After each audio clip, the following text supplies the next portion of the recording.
Hello, I'm Isaac Hayes III, founder and CEO of Fanbase. Listen to what I'm about to tell you. The window to invest in Fanbase is closing. We've raised over $10.6 million of our $17 million goal. That means there's room for less than 6,370 people to invest in Fanbase for the average amount. The minimum to invest in Fanbase right now is $399. That makes you an owner in Fanbase today. Go to startengine.com/fanbase to invest. Why? Because current social apps have taken advantage of users for far too long, with content suppression, shadow banning, harmful racist content, and no real tools for monetization and equity. Fanbase has over 1.4 million users and counting, allowing anyone to reach all their following and monetize their content from day one. Social media is the new TV, and whoever owns the apps that distribute that content have the opportunity to own potential billion-dollar companies. While big platforms with uncertain futures are failing to serve their users, Fanbase is stepping up to fill the gap. Don't wait until it's too late. Invest now, invest for yourself and your future. Go to startengine.com/fanbase and own the next generation of social media.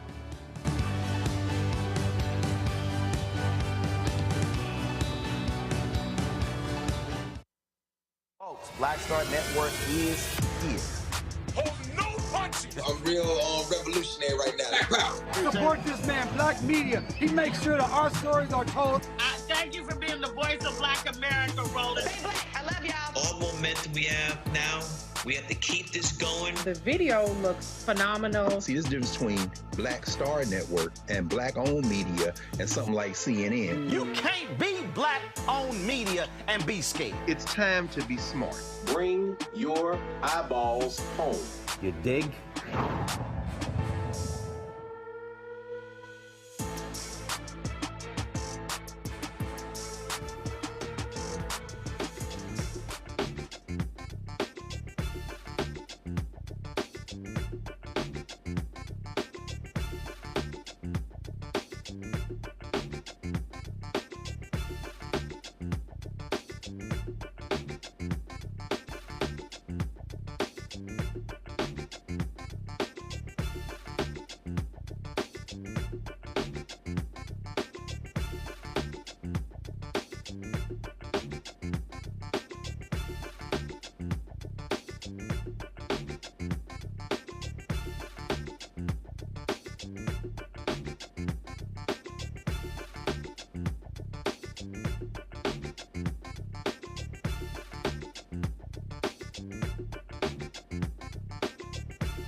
Hello, I'm Isaac Hayes III, founder and CEO of Fanbase. Listen to what I'm about to tell you. The window to invest in Fanbase is closing. We've raised over $10.6 million of our $17 million goal. That means there's room for less than 6,370 people to invest in Fanbase for the average amount. The minimum to invest in Fanbase right now is $399. That makes you an owner in Fanbase today. Go to startengine.com/fanbase to invest. Why? Because current social apps have taken advantage of users for far too long, with content suppression, shadow banning, harmful racist content, and no real tools for monetization and equity. Fanbase has over 1.4 million users and counting, allowing anyone to reach all their following and monetize their content from day one. Social media is the new TV, and whoever owns the apps that distribute that content have the opportunity to own potential billion-dollar companies. While big platforms with uncertain futures are failing to serve their users, Fanbase is stepping up to fill the gap. Don't wait until it's too late. Invest now, invest for yourself and your future. Go to startengine.com/fanbase and own the next generation of social media.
Today is Friday, March 28, 2025, coming up on Roland Martin Unfiltered, streaming live on the Black Star Network. Crucial election tomorrow in Louisiana. We need every person who is in Louisiana to vote no on all 4 constitutional amendments.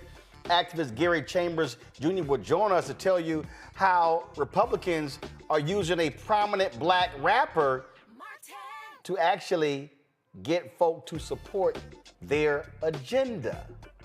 Yeah, you don't want to miss that conversation. Bishop William Barber is focused on mobilizing and organizing our folks around the issues that matter to our people. He'll be joining us to tell us about a new report. Repairs of the breach of the Poor People's Campaign have actually launched. Virginia Speaker of the House Don Scott was invited to speak at a high school, yet before he even left the House, he was told he wasn't invited because he wasn't properly vetted. The Speaker of the House for the state of Virginia. Yeah, he'll be joining us as well. Also, on today's show, lots of illegal stuff is happening in the White House. That's what a freshman California Congresswoman says. She'll be joining us to talk about that as well. Plus, we'll talk to the host of the NAACP Image Award-winning podcast about the death of a St. Louis activist that people have always questioned what really went on. And man, I cannot wait to, if y'all want to know how black-owned media stays broke, I'm going to tell you about an email that I received this morning from a car company that's all about give us free airtime and all you get is a free trip. Yeah, I'm going to tell y'all about it. It's time to bring the funk on Roland Martin Unfiltered on the Black Star Network. Let's go.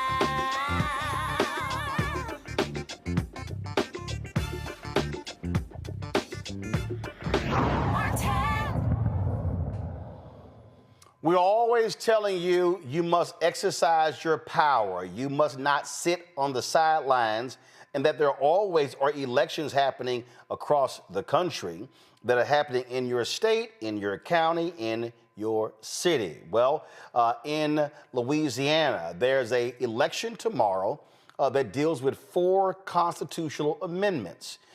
These amendments deal with changing the tax law, establishing specialty courts, changing the dates of judicial elections, and things along those lines. Now, these, of course, we talk about constitutional amendments. That means that they're actually going to be placed in the Constitution. Okay, that means that's the law. It is very, very hard to actually change that. Well, you got folks there who are in Louisiana, African Americans, who have really been going around the state, really holding town halls and trying to get our folk to understand the impact of these elections. In fact, the powercoalition.org, they've been working with Gary Chambers Inc. to do so. This is a graphic that they put up. You can access, I put this on all my social media outlets, y'all. So you can go grab it from my Instagram page, my Twitter page, from Fanbase, Snapchat, TikTok, Facebook. I posted on all of them. And so they're saying, say no to all of the constitutional amendments. You see at the bottom right here, you got any problem voting, call 866-OUR-VOTE. You also have, of course, how you can find your polling place and district. You go to powercoalition.org/vote. And so, and again, so activist Gary Chambers Jr. has really been focused on this. So Gary hit me up today, and he said that, oh, these Republicans are real scared.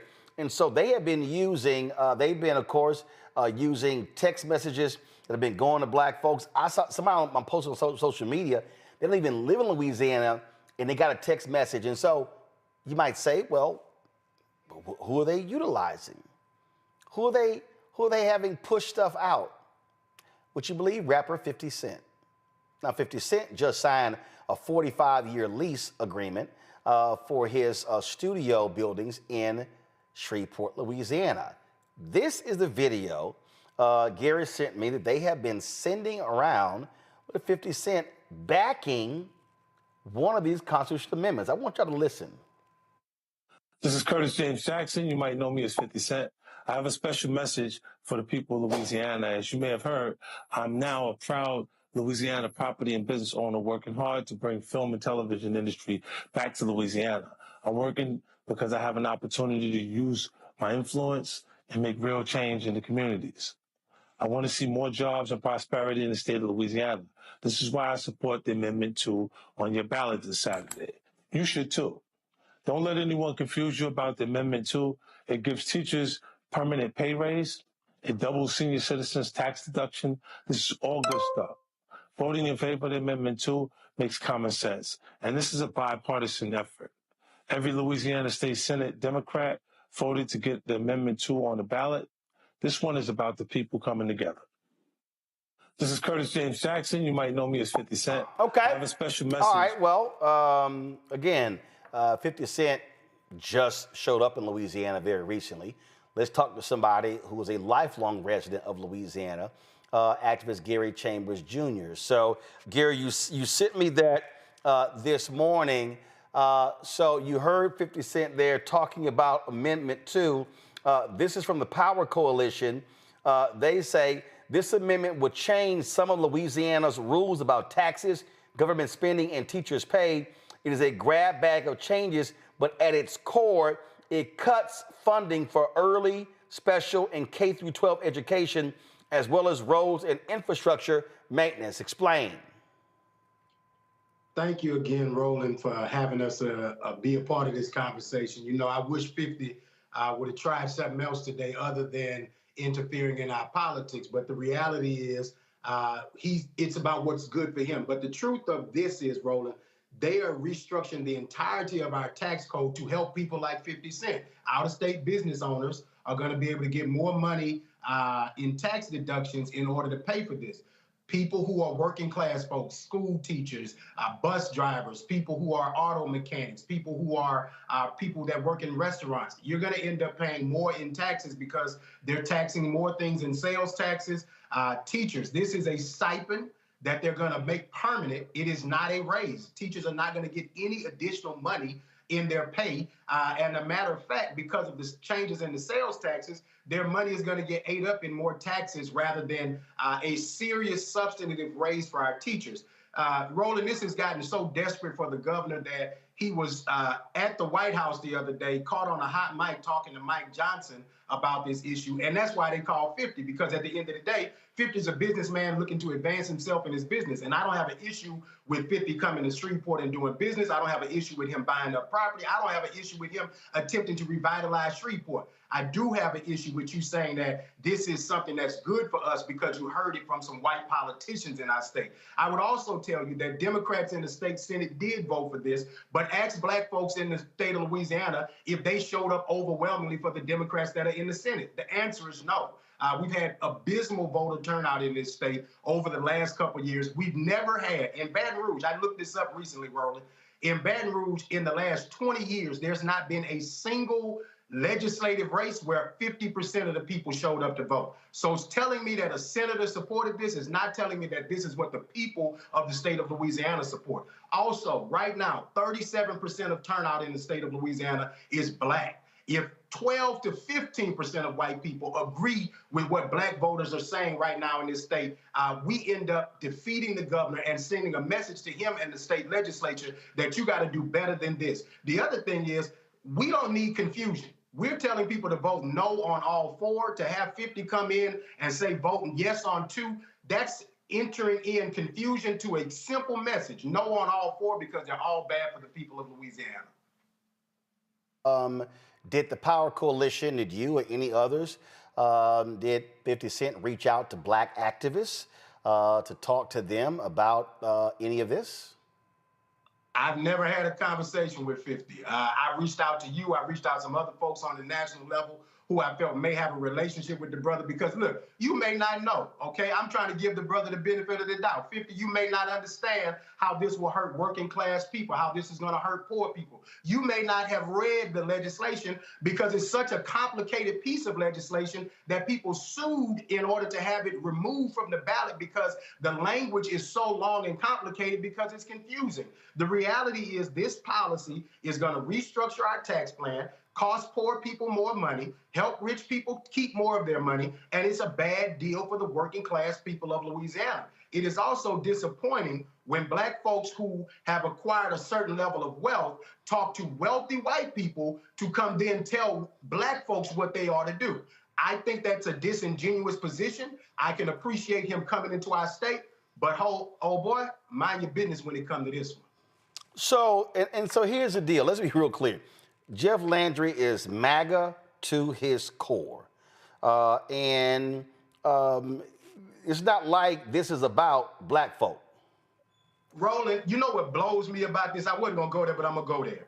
50 wouldn't say nothing about the national politics that impacts the entirety of black people in America. Couldn't get you to open your mouth about what black folks should do in the presidential election. Now we got the Department of Education being torn down where black folks are questioned about so many funding mechanisms that take care of black children, special needs children. You use special needs children in your messaging while they're dismantling the Department of Education, and you're trusting the people who are aiding and abetting that process to govern the state of Louisiana with just and equitable policies. If you don't want to say nothing about the national politics where you have national influence, please don't come down here meddling in our local state issues when you have a platform to be able to influence black people all over this country. But it seems you only want to use that when it's beneficial to you, and I call it bullshit on that. So let's go through these amendments for folk who don't understand. First off, Amendment 1 would allow the Louisiana legislature to create trial courts of specialized jurisdiction and provide Supreme Court original jurisdiction to discipline out-of-state lawyers. Walk us through that. So this basically says that if an out-of-state lawyer does something that the courts oppose, that they give them the ability to create special courts. Roland, you understand the complexities of what it takes to put something into the Constitution. This gives them broad powers to create new courts. We oppose that. While specialty courts can be a benefit, we don't want new broad sweeping powers for them to go in and create specialty courts that they're going to end up penalizing lawyers with. The Supreme Court of the state of Louisiana can already deal with out-of-state lawyers. We don't need a new court system to do it. More bureaucracy. All right. We talked about Amendment 2, so let's go to Amendment 3. It would allow the Louisiana legislature to decide which crimes could lead to a juvenile being tried as an adult. Additionally, this would allow lawmakers to change rules over time without needing a constitutional amendment. So right now, 80% of the kids in juvenile justice system in Louisiana are black kids. So we know that these laws are generated to lock up more black kids. But here's the reality. District attorneys in Louisiana are already charging juveniles as adults. They already last year took kids out of juvenile correctional facilities and placed them in Angola Penitentiary. He just put a proposal forth to spend $36 million on a new juvenile detention center in Rapides Parish while we are looking for funding for tutoring programs. This is not about helping black children. This is not about making our community safer. If he was serious about making our community safer, he'd have took that $36 million and invested in community programs to tutor these kids and give them after-school programs in some of these communities where these things are happening. District attorneys already have the power to charge these juveniles as adults. What this would do is give the legislature the ability to throw a bunch more charges in there that they can put our kids in jail for. So a kid who stole a $500 cell phone could end up in an adult correctional facility. And the reality is you end up with kids that are more broken than they are fixed by that. We end up with kids that are tainted by the justice system rather than given the tools that they need to be successful in this life. And the last thing I'll say on that, Roland, is you don't get a Gary Chambers if rules like that existed in Louisiana, because I was a kid who was arrested for the first time at 12, arrested again at 16, and arrested again at 21. Never was I arrested for something that I was actually guilty of, okay? So let's be clear. Every black kid that gets in contact with the cops is not necessarily a criminal or wrong, but the system in this state should not become more punitive. It should become more prosperous and give young people the ability to find avenues for prosperity rather than punishment. Okay, let's go to Amendment 4. Would allow the state to fill the vacancies for new courts using the earliest election date allowed by state law, which are often low turnouts. They want to do just what they're doing right here in this March 29th election where most people aren't paying attention. The governor was caught on a hot mic saying they thought the turnout was going to be 12%. Now they're predicting that the turnout is going to be around 22%. They know that low turnout elections allow them to get judges of their choosing on the bench, and that does not benefit the global population of this state to get an equitable and fair judiciary. And again, when you talk about these low turnout elections, look, they understand how things helps them and how it helps them being able to turn out. In fact, this is a NOLA small business owner, Matthew Wolin Weber. He posted this. This is his graphic on the. Give me 1 second. It's not coming up. We'll figure out why. Give me a second. He posted a graphic on this election here. This is how he broke it down. He calls Amendment 1 shady specialty courts. Amendment 2 tax cuts for the rich. Amendment 3 dismantling juvenile justice. Amendment 4 tinkering with judicial elections. I love it. I love it. It is short to the point and accurate to what this is. These policies are all bad for the state of Louisiana. I really hope that 50 finds some new relationships in our state so that he doesn't come meddling in and trying to tell black folks. And let me tell you something. I know he doesn't care, but there's not a single black person that I've talked to today that felt anything positive from getting that text message from 50. And I would hope that somebody like him would not allow people to use him as a tool. Because if you are as bad as you say you are, then you should be coming in, influencing and changing things rather than getting those people to use you like a piece of equipment. This was that you mentioned the video, the hot mic. This is it. This is when MAGA Governor Jeff Landry was in Washington, D.C., and he's here with House Speaker Mike Johnson. Folks, listen to this.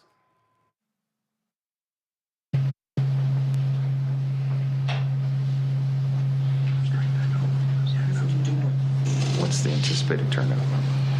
Well, we thought it would be 12, but it looks like it might be 18%.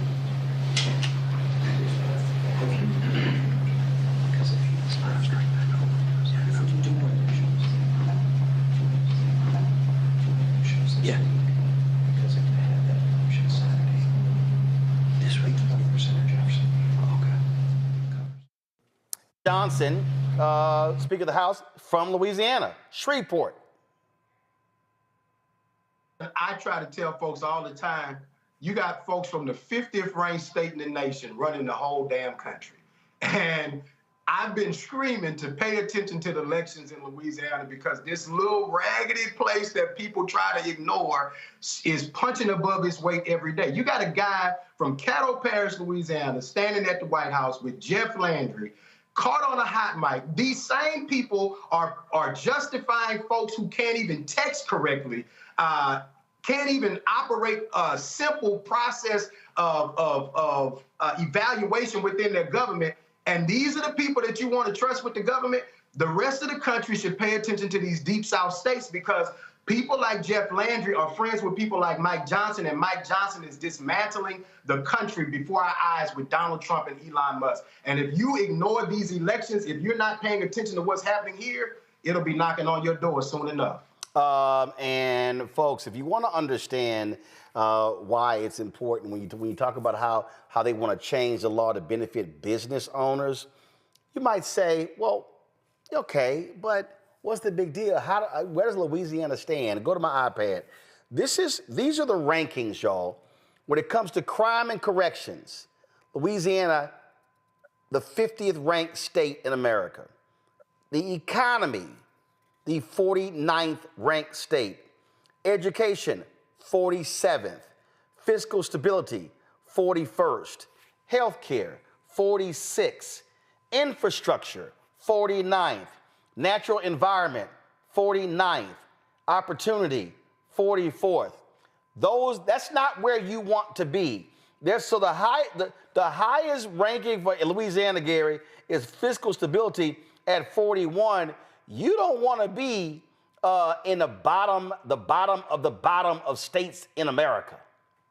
So with a 41st ranked fiscal stability, you're going to go in and now move the money that we put in stability funds. You're going to move the money that we put in rainy day funds. You're going to move. We already in the bottom 10 of the whole country. I tell people all the time, there are people in this state who love to be first in the worst. There are people here who are committed to being great at being the last. And I think that we have to make a collective decision that you won't allow people with small thinking to have a big impact, okay? And the way that you minimize that is by supporting people and the elections and the initiatives that are happening in the places that nobody else is expecting to have an impact on your life.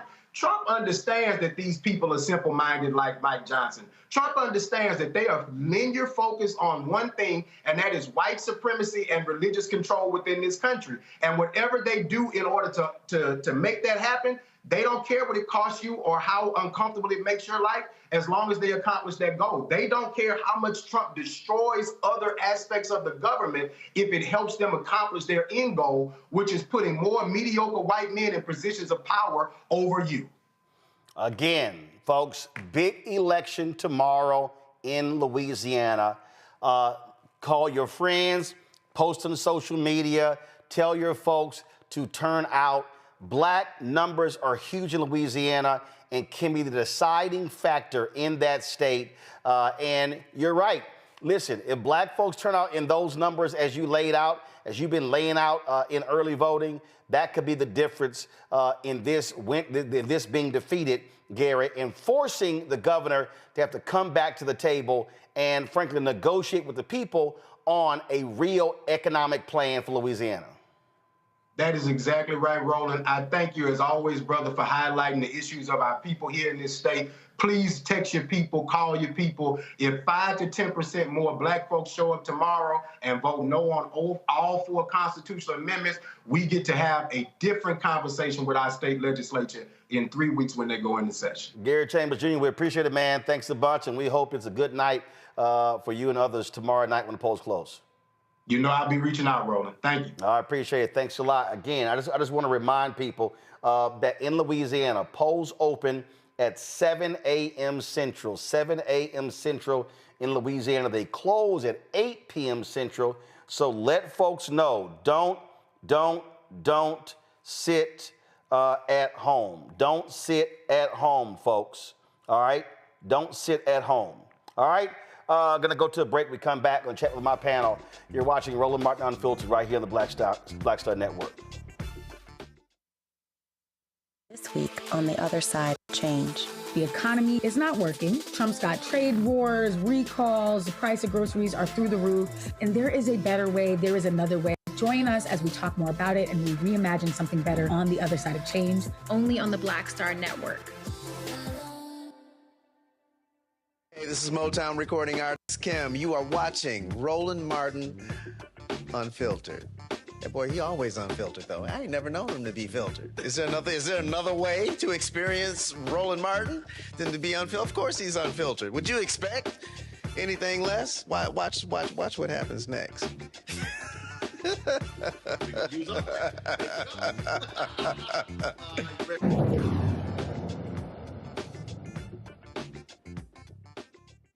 So you heard us there talking about, again, the power of voting there in Louisiana.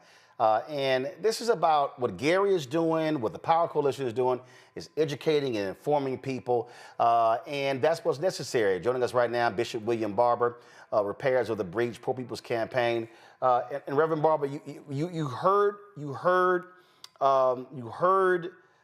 Gary there talking about, again, when we talk to our people, we educate our people. They were traveling around the state. You have to communicate with them. You have to touch them. You have to speak to them. You just can't make the assumption that folks are just going to turn out just because. That's right. You can't make the assumption of that. You can't make the assumption that people know what's really going on. And that's why it's so important what you're doing, what Gary's doing, what we have to do if we're going to indeed build a movement. We cannot just believe, Roland, what we have heard. You know, Trump and his crowd continuously say they were on a mandate. Well, that's just not true. But they do have a strategy. And that strategy is to win counties. That's all they worry about. They brag about winning, having won 2,500 counties in this past election. But, you know, tonight what I want to do with you, Roland, and we've been talking about this, is connect some policy to why we need to have massive turnout in 2026 and 2028, but why we can't wait till 2026 to get ready for 2026. Right. Well, yeah, and that's one of the things that I have been saying repeatedly, that you can't just like. Well, I did a radio interview today with a progressive show in Las Vegas, and I said now through the end of the year should be all about education, enlighten, inform. Boom, with 26 hits. Now you're getting ready for primaries. Now then you get ready for the general election. But you can't wait to start educating them in January. That's right.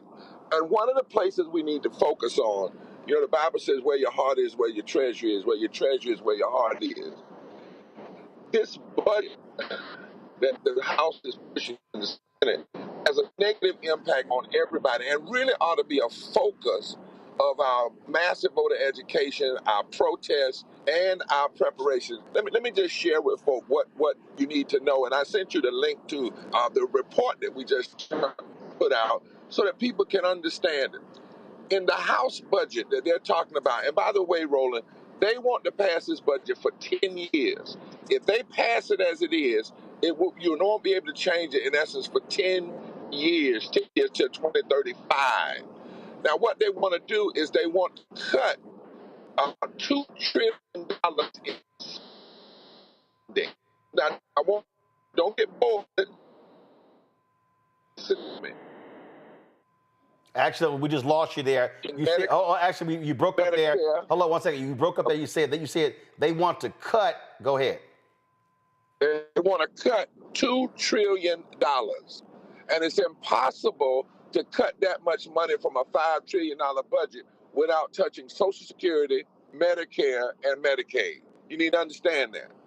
They want to cut $880 billion from Medicaid. And if they do that, 36 million people will lose or could lose their Medicaid. This is why we have to win special elections and take the House at least. Now, you're talking about, if that happens, Roland, it's over 6 million black people. You're talking about people who are in nursing homes, people who are disabled, and you also are talking about if they cut $36 billion from, it affects 36 million people. You're talking about closing medical facilities, especially in rural communities and in the South, like in Louisiana and Georgia and North Carolina and places like that. But it goes worse than that, Roland. They want to cut some billions of dollars from Head Start that could affect 650,000 poor and low-income children, many of which are African American, and they want to cut rental assistance that helps 5 million poor and low-income households, 69% of whom are children and older Americans and people with disabilities. And then lastly, Roland, they literally want to affect Social Security, and that 61.2 million people had Medicare, and over 68 million people received Social Security. This budget will devastate the black community. It will devastate the poor community. And we need to be as angry as it is about this budget and pushing against it as we would be if they were cutting Martin Luther King's holiday or going after the museum, which they very well may do. This budget is deadly and it's devastating, and we need to understand what they're attempting to do and how racist it is in its impact, particularly on our people. Indivisible is planning a nationwide march on April 5th. And I've had some people, Reverend Barber, I've had some people send me social media messages saying, oh, we gonna rest on April 5th. Let them folk go on out there and do whatever. We gonna rest. And I just keep saying, I'm sorry. This is not a resting moment. You just can't let these folks run the table on what they're doing, because what they are planning to do is absolutely evil. I keep saying they want to defund Black America. That's right. And they're doing it in an aggressive way. You can't rest. We need to be out there, and it's not just this one march. I'll be there, and we're supporting and endorsing, but we're going to have a whole movement. And the reason they're Indivisible is doing it is to make sure people are educated. I think the theme of it is take your hands off. Take your hands off our Medicaid. Take your hands off our Social Security. Roland, we're dealing with people in this budget. They want to make sure that there's no way we can raise the minimum wage to a living wage. The treasurer and the commerce secretary, when they were approved by the Senate, both of them said, Trump's picks, that they believe that $7.25 an hour is high enough for minimum wage, and if you make $15,000 a year, that's enough. Do you understand? But our people need to understand this is a race issue. If you raise the minimum wage to $15 an hour, 43% of all Black people would come out of poverty. 43% of Black people who are currently in poverty and low wages would come out if you raise the minimum wage to $15 an hour. So when they say we're not going to raise it, we don't even believe it should be raised, again, they're defunding Black America. And so we've got to get this education out there in order to get people to understand that why you cannot stand down, sit down, and surely we need to be preparing now for every special election we need to be involved in, and the new one's coming. And Roland, let me just say this quickly. I'm going to give you some numbers. I don't like giving them, but what we need to notice if we're serious about building power. Trump had a ground game, one ground game that was sure, and that was white evangelical Christians. And this, all over, almost half of the folk that voted for him came out of that movement. 45% of his total votes were white, so-called evangelical Christians. They're not Christian, but they actually don't believe in Medicaid and Social Security and things like that. In addition to that, though, Roland, yes, 64% of all eligible voters cast their vote in 2025, but that means 36% of Americans didn't vote. I want our folk to hear this. With all that was going on, all that we're talking about now, even in the black community, some over 30%, in some places high as 40%, did not vote. Trump actually got less votes in 2020. He got 74 million votes. In 2024, he got 72 million votes, which was lower, 2.1 million lower. And this is the count that came out right after the election. Biden got 81 million votes rolling in 2020. Harris in 2025 got 67 million votes. Now it's adjusted some. But 14 million fewer votes, and they didn't go to Trump. They just rested, if you will. They just sat out. We have to take an account. Not only must we talk about voter suppression and what people have done, we have to talk about the fact that something is wrong. If we've got upwards of 30 and 40% of black people who are choosing not to vote, and particularly in a time in which we live right now. Questions from our panel.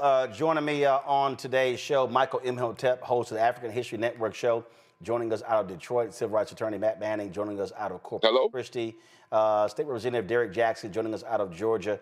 Representative Derek, what's your question for fellow Alpha Bishop William Barber? Go ahead. Yeah, it's always good to be on with a fellow brother, Bishop Barber. So, Bishop, my question is, how do we get the black church? Can you hear me? Hey, Bishop Barber, can you hear Derek? Bishop Barber, can you hear Derek? All right, so we just lost Bishop Barber. So, guys, do me a favor, call him back so we can finish the conversation with Bishop Barber. Let's do this here. Derek, I'll start with you. What Gary was talking about, we keep saying this. When we use our power, when we maximize our power, we actually win. If black folks in Georgia had literally voted at 70 to 75% of our capacity, Trump could have lost. He would have lost, Roland. Our challenge in Georgia, just like Louisiana, is that we get flooded, as you well know, because you've been here a lot during the last several years when Warnock was running and Ossoff was running and Kamala Harris was running through Georgia. All these distractors, Roland. People get their information from so many folks, but they get the wrong information from the folks like 50 Cent. And so that's what ended up happening. And then they stick and they run with it with those 10 to 15 seconds that they get from TikTok. I mean, take, for example, those constitutional amendments that Gary was talking about. When you have 4 of them, they're written very vague, and we don't do a very good job educating the electorate on why they should vote either yes or no on these amendments, because it got all this legal language. It may sound right, but they don't read the bill in its entirety. And when you don't read the bill in its entirety, it has all those poison pills in that bill that would negatively impact black and brown communities. My last point is this, Roland, when you start talking about constitutional amendments, it's going to be enshrined in that state's constitution. And so Republicans are playing a long game. So even though when those states may flip blue, they may get a governor that is Democratic, they still going to be confined by those constitutional amendments. We got Derek, hold on. We got Bishop Barber back. What's your question for him?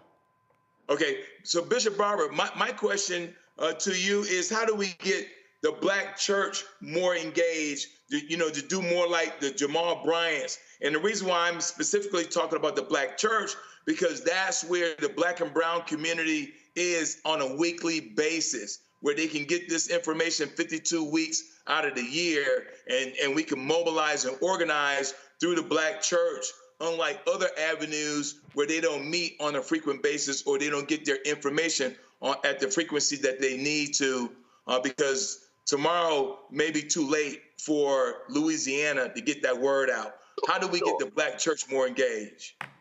Well, one of the things is we have to build, even in the black church, we got to build fusion coalitions. And also what we've got to do is we working now with 10,000 congregations through repairs of the breach of pastors. And we're doing these reports and putting them in ways that they can preach it, they can teach it, they can hand it out. But let me just say this real honestly. Because they're a black church, needs to do this evaluation. Not just did you preach a sermon, and not just did people shout and say amen. Most black churches do not do an evaluation of their people turning out to the polls. And we've got to count. If you can't count, and I'll say this to a pastor, if you're pastoring and you got 10,000 members, you need to check and see if 80% of them are eligible to vote. Did 90% of them vote? Because what the data is telling us is that upwards of 40% of our people aren't voting. Now, I hate to say that, but it's just the true fact. Non-white women, when you break it down in these voters, they voted overwhelmingly for, say, Harris. Black women voted 70%, but that means 30% still didn't vote. 30%. And what we're in a season now is where we can't afford to have anybody that's not engaged, because these elections are turning on small percentages. You had Harris and Biden, for instance, were powerful in the union movement, but you had large numbers of union voters that voted for Trump. That's a fact. That's what we're finding out. And so the reality is, we have to address this. And if the black church, there's a scripture in the Bible that says, if you're gonna build a tower, you first got to consider the cost. And one of the things, it has to be more than Sunday morning, and it's got more to be than preaching. You have to strategically organize that congregation in a way that folk are getting the information and why they should be voting. They know that black folk, if every black person in America voted, we don't have enough by ourselves to put somebody in office, but we've got enough votes to determine who goes into office. But you have to start at your church. I don't care who you are. And you got to have teams inside of that church. You got to make sure everybody is registered, everybody's educated, and start saying we want 100% of our membership to be engaged in participating in the right to vote. That for us is not just a constitutional right, but the God-given right, because God gives us the right to choose. God gives us the right to choose. This is our battle in this moment, and it also means, my brother, that we can't just get our people, as I said, if tomorrow, and Roland and I talk about this stuff, if tomorrow Trump was to go after, say, the Black Museum, yes, people would be emotional, and they'd be mad, and should be mad. But you also got to get upset when this budget is going to knock 6 million black people off of Medicaid. 6 million. And we got to start helping our folk change what we get upset about, because that should be driving us. That should be driving us to the polls. It should be pushing us in a way. As I said to you, if 43% of African Americans would come out of poverty with minimum wage, why isn't that issue of minimum wage being preached every month, at least in the black church? And the issue of poverty and the issue of workers' rights, and we must get our people connected to the substantive matter, because Roland keeps telling us the goal is to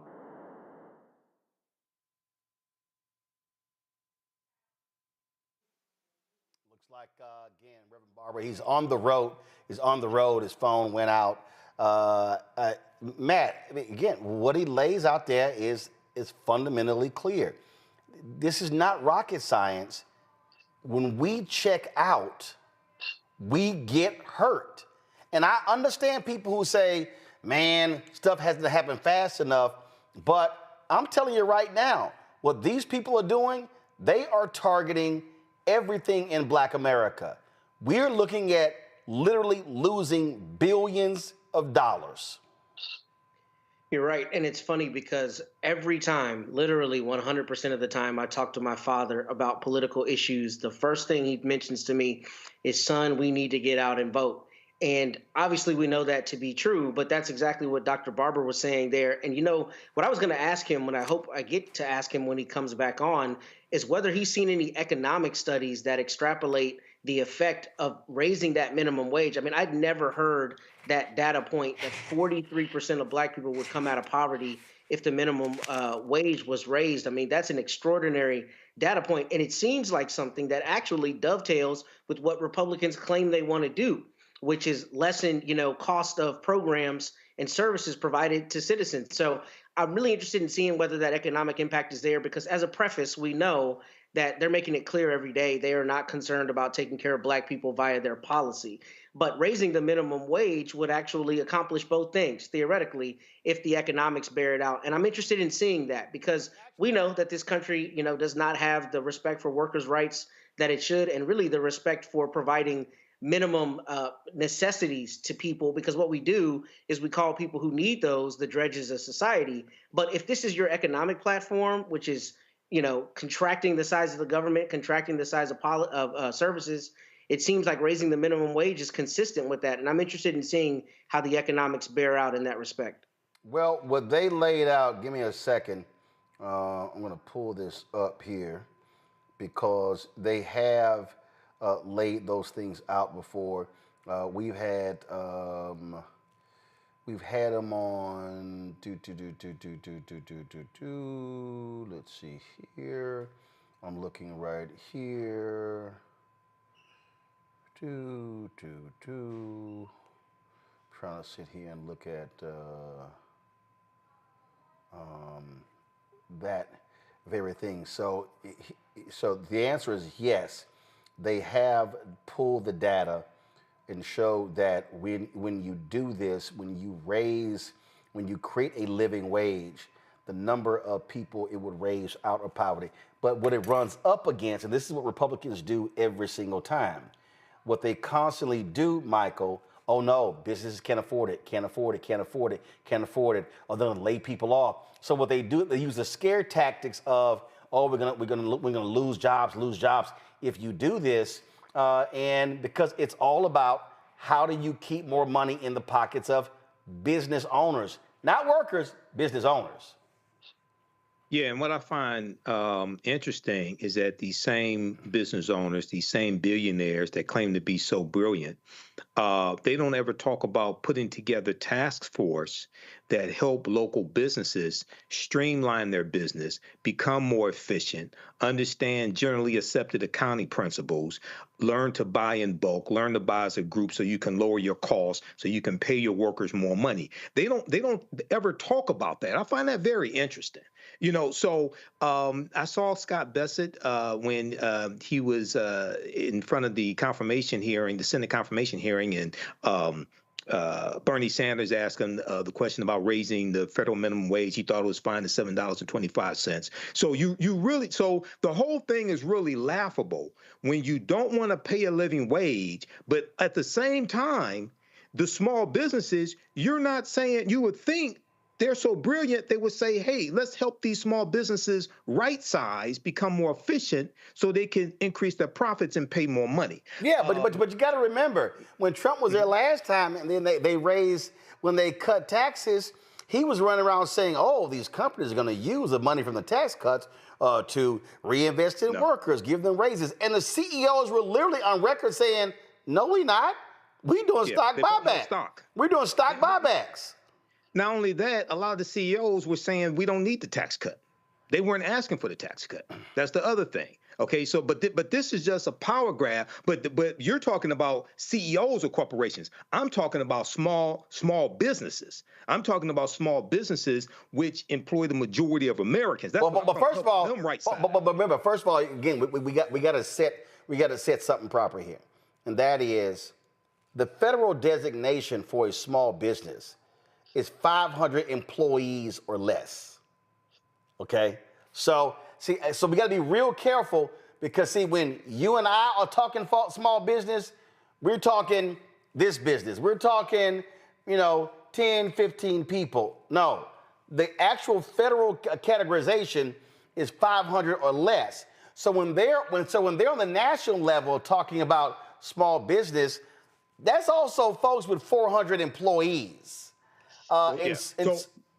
Go ahead. So I'm talking about local businesses, 10, 15 employees. Yeah, but that's what I'm saying. You got to specify because it's a you ain't talking 450 employees. Yeah, I'm talking. But that's the federal designation. The federal right. That's why during COVID, COVID, a lot of the restaurant chains couldn't qualify. So what they started, some of the people who own restaurants, what they started doing was they started filing paperwork for individual restaurants, not the group. Yeah, not the group. Yeah. And let me just add this very quickly. If Reverend William Barber comes back on, looks like he's not coming back on because he's in a dead zone. Okay, well, if somebody gets this message to him, the question I wanted to ask him was, he mentioned, I think the percentage was 36% of registered voters did not vote in the 2024 election. I think it was something like that. But also 90 million Americans didn't vote in November. Yeah, 89. Yeah, that's what I'm talking about 89 million. But I wanted to find out from him in his travels, what are some of the reasons why African Americans gave for not voting, and how do we work to overcome that? Well, it's not. Well, I can answer the question.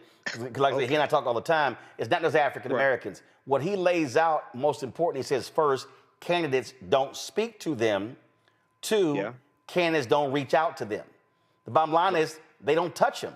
So what happens is with elections, it's all about likely voters. And so they keep pouring their money into them as opposed to who potentially is low-hanging fruit. Who can they reach? So what he says is very rarely will you see, very rarely are you going to hear candidates, Democrat and we know Republican, actually even use the word poor. Use the word, the working poor. Use that. So they're never going to say that. They always use the language of the middle class, the middle class, the middle class, because that's who they're talking to. So the biggest issue he lays out, according to their data, that if politicians would speak to the core issues of those voters, that could move anywhere from 3 to 5% in each state, especially in the South.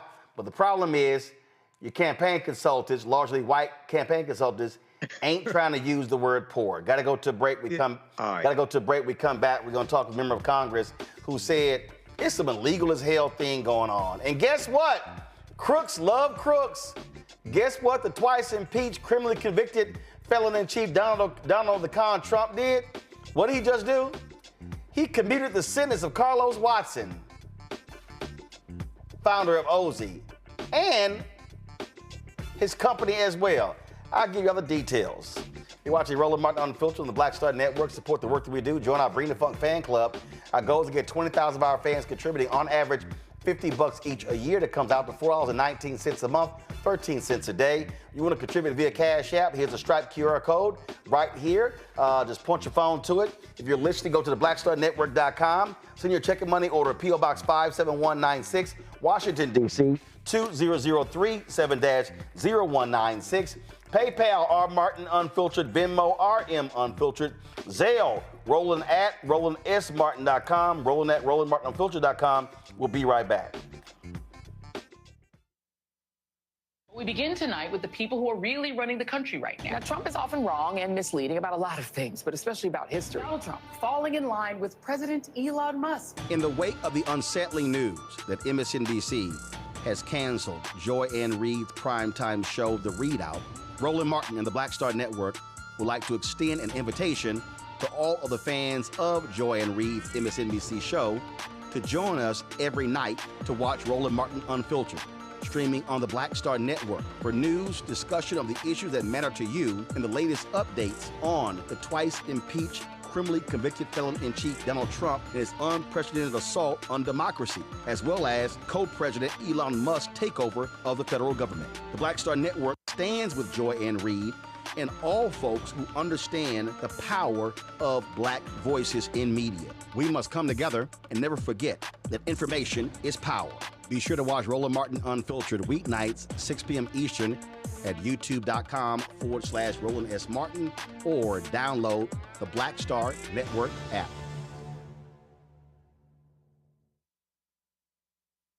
This is Tamala Mann. And this is David Mann. And you're watching Roland Martin Unfiltered.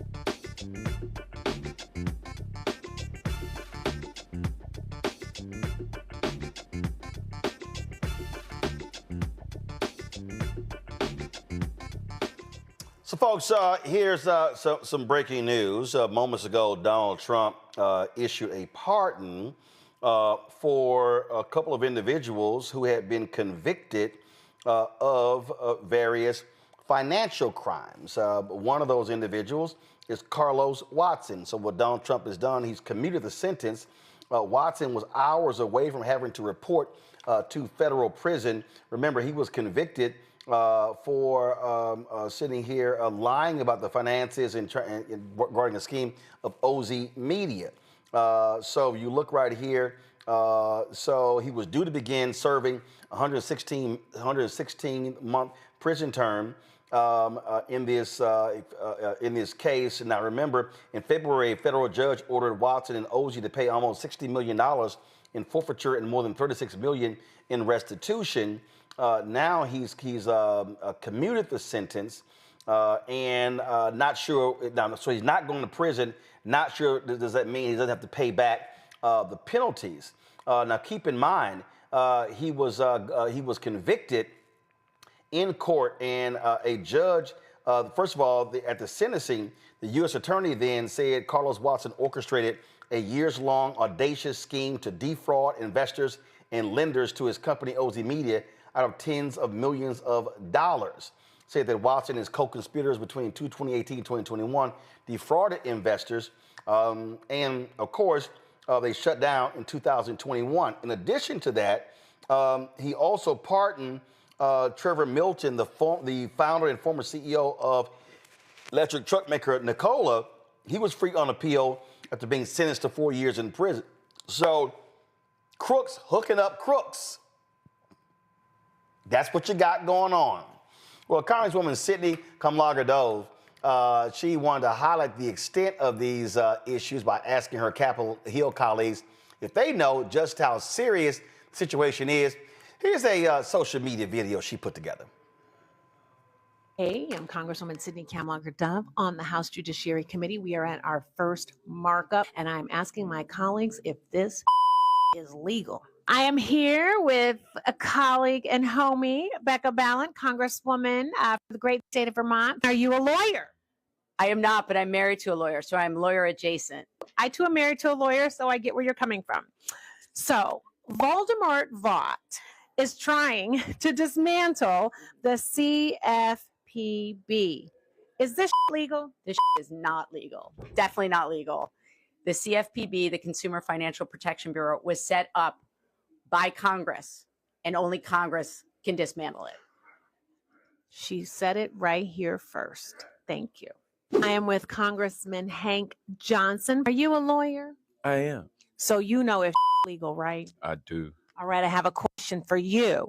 The Trump administration is not complying with court orders to release foreign aid funding. Is this legal? That ain't legal. And that's all he got to say. I am here with my good friend Deborah Ross. Are you a lawyer? Oh, yes. So then you will be able to tell us if this is legal, correct? Correct. All right, here's the question, Attorney Ross. Elon Musk has been awarded almost $200 billion in federal contracts, and now he's exercising unchecked authority over federal agencies and employees. Is this legal? Well, in fact, I led a letter from the Judiciary Committee asking our new Attorney General to enforce the ethics laws and the conflict of interest laws. And so we need to get to the bottom of it, but I don't think this is legal.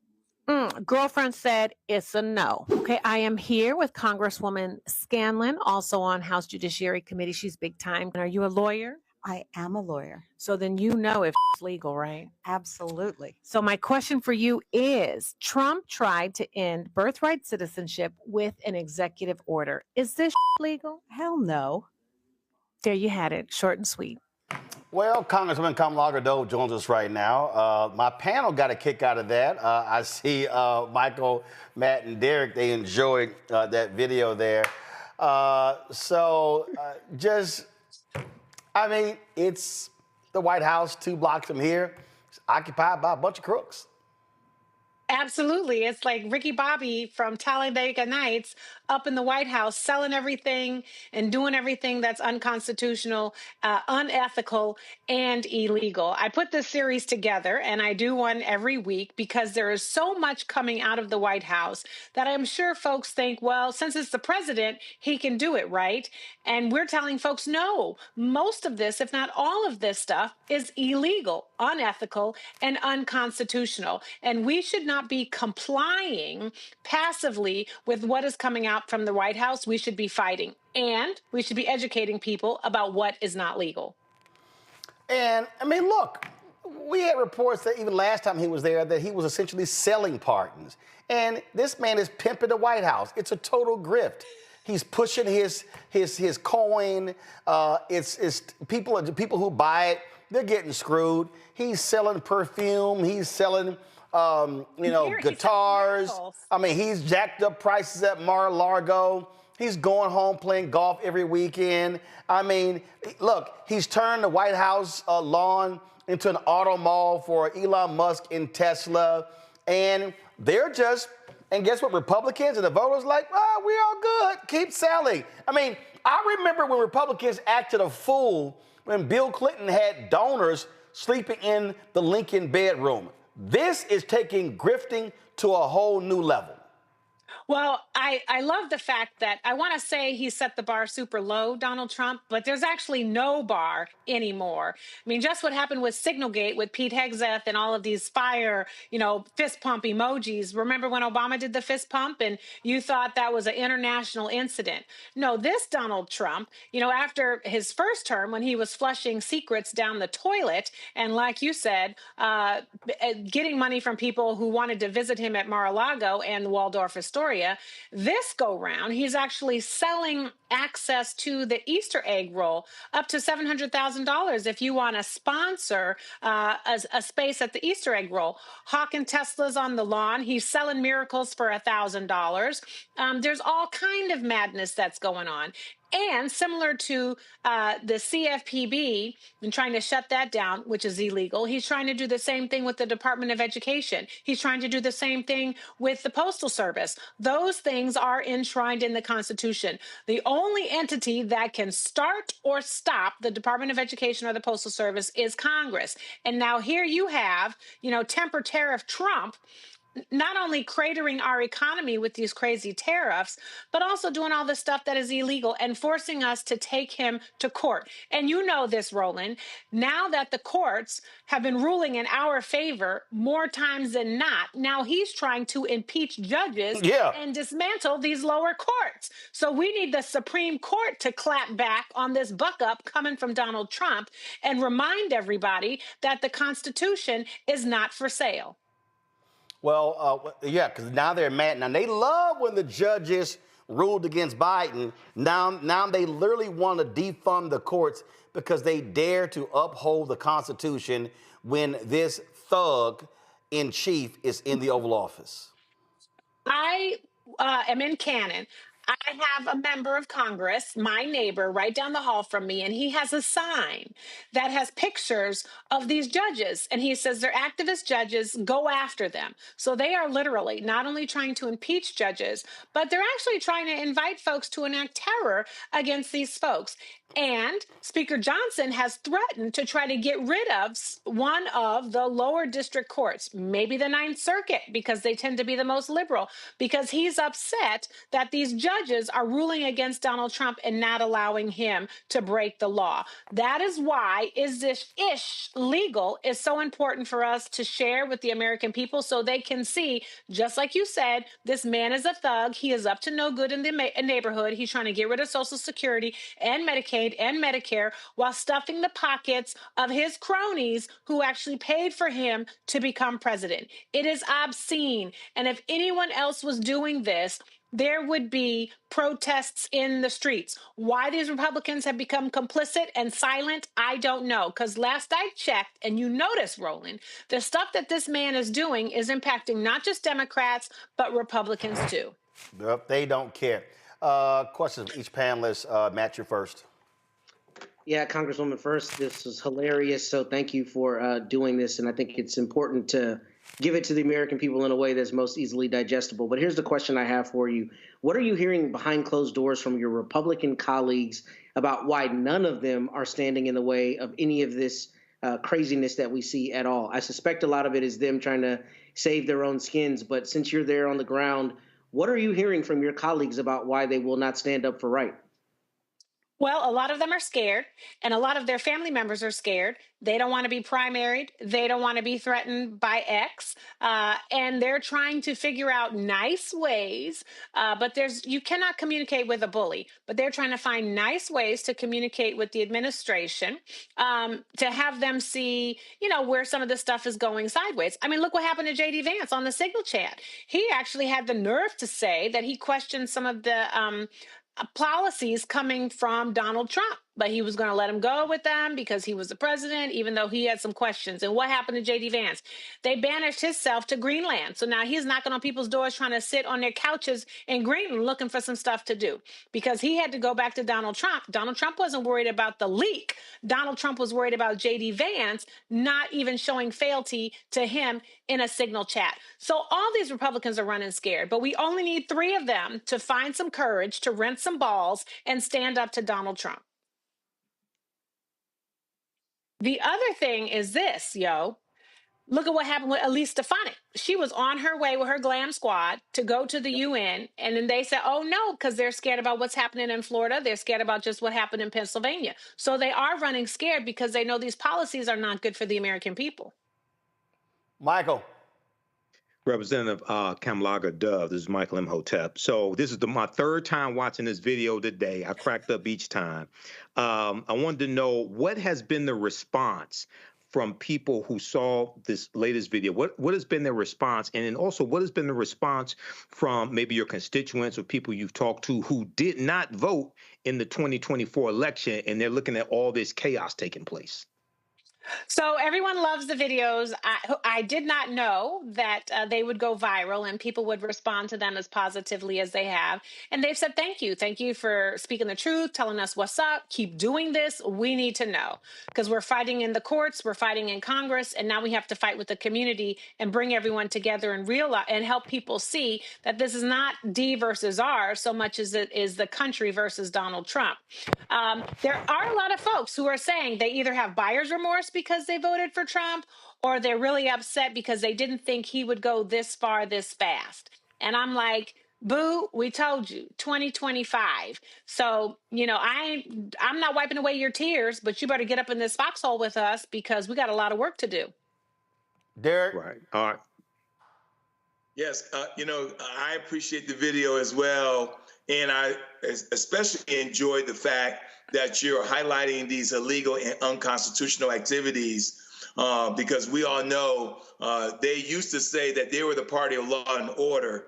My question is around, are you planning to also highlight some of the things that they're legally doing, such as when they removed the former President Biden's cap on $5 on the overture fees? Are you highlighting that? Because I anticipate now that the Senate has removed that $5 cap, people are going to feel that pain when banks start charging them $10, $15, $25 overture. Do you plan on highlighting these policies that they're doing legally?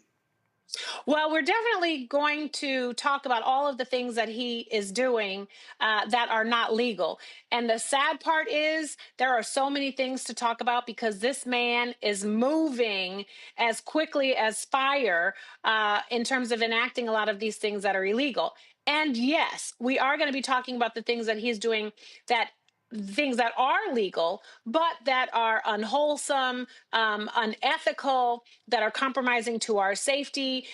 I have been talking a lot about the economy and what he is doing to crater the economy by trying to privatize all of these agencies. You got this man called Big Balls squatting in our government agency offices, trying to rewrite codes and prevent us from accessing our own money. You are going to allow banks to run roughshod and just let predatory lending go back up.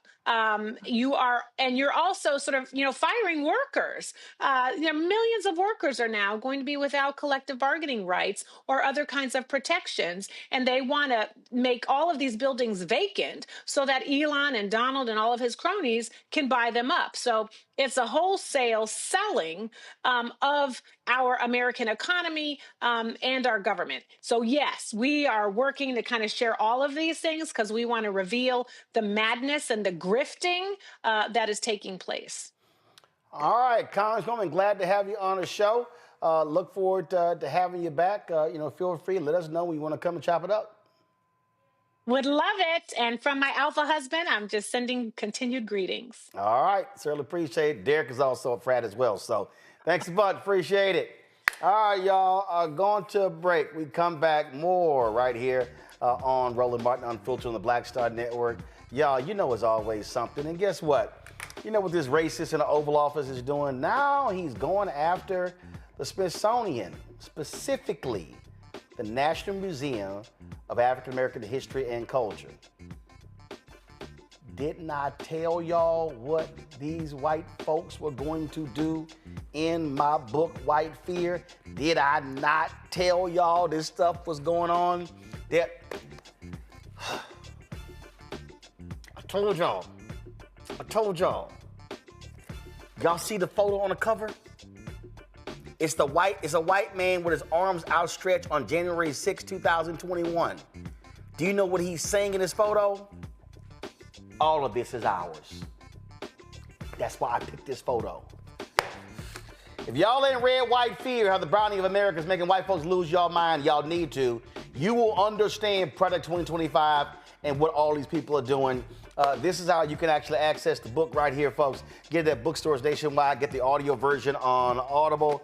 I'm telling you, and spread the word because it's important. So I'm just trying to let y'all know this thing is real. Support the work that we do. Join the Bring the Fuck fan club. Listen, there's no other black-owned media that's letting y'all know what is going on every single day with these people. Nobody else is doing this. And so we want y'all to support the work that we do. And of course, give via Cash App. This is the Stripe QR code. You can also use a credit card right here as well. Send your check and money order, P.O. Box 57196, Washington, D.C. 20037-0196. PayPal, R. Martin Unfiltered, Venmo, RM Unfiltered, Zale, Roland at RolandSMartin.com, Roland at RolandMartinUnfiltered.com. We'll be right back. Next on the Black Table with me, Greg Carr. Brown versus the Board of Education. The history books call it the court decision that ended racial segregation in American schools. But a brand new book, Jim Crow's Pink Slip, uncovers a devastating unintended consequence of that 1954 Supreme Court decision. We may, if we were lucky, have been the very last generation of Black students to have experienced these generations of Black teachers who have never been replaced. Dr. Leslie Fenwick joins us to talk about her book and the actions following that landmark decision that dealt a virtual death blow to Black educators. That's next on the Black Table, right here on the Black Star Network. Question for you. Are you stuck? Do you feel like you're hitting a wall and it's keeping you from achieving prosperity? Well, you're not alone. On the next Get Wealthy with me, Deborah Owens, America's Wealth Coach, you're going to learn what you need to do to become unstuck and unstoppable. The fabulous author Janine K. Brown will be with us sharing with you exactly what you need to do to finally achieve the level of financial success you desire through your career. Because when I talk about being bold in the workplaces, I'm talking about that inner boldness that you have to take a risk, to go after what you want, to speak up when others are not. That's right here on Get Wealthy, only on Black Star Network.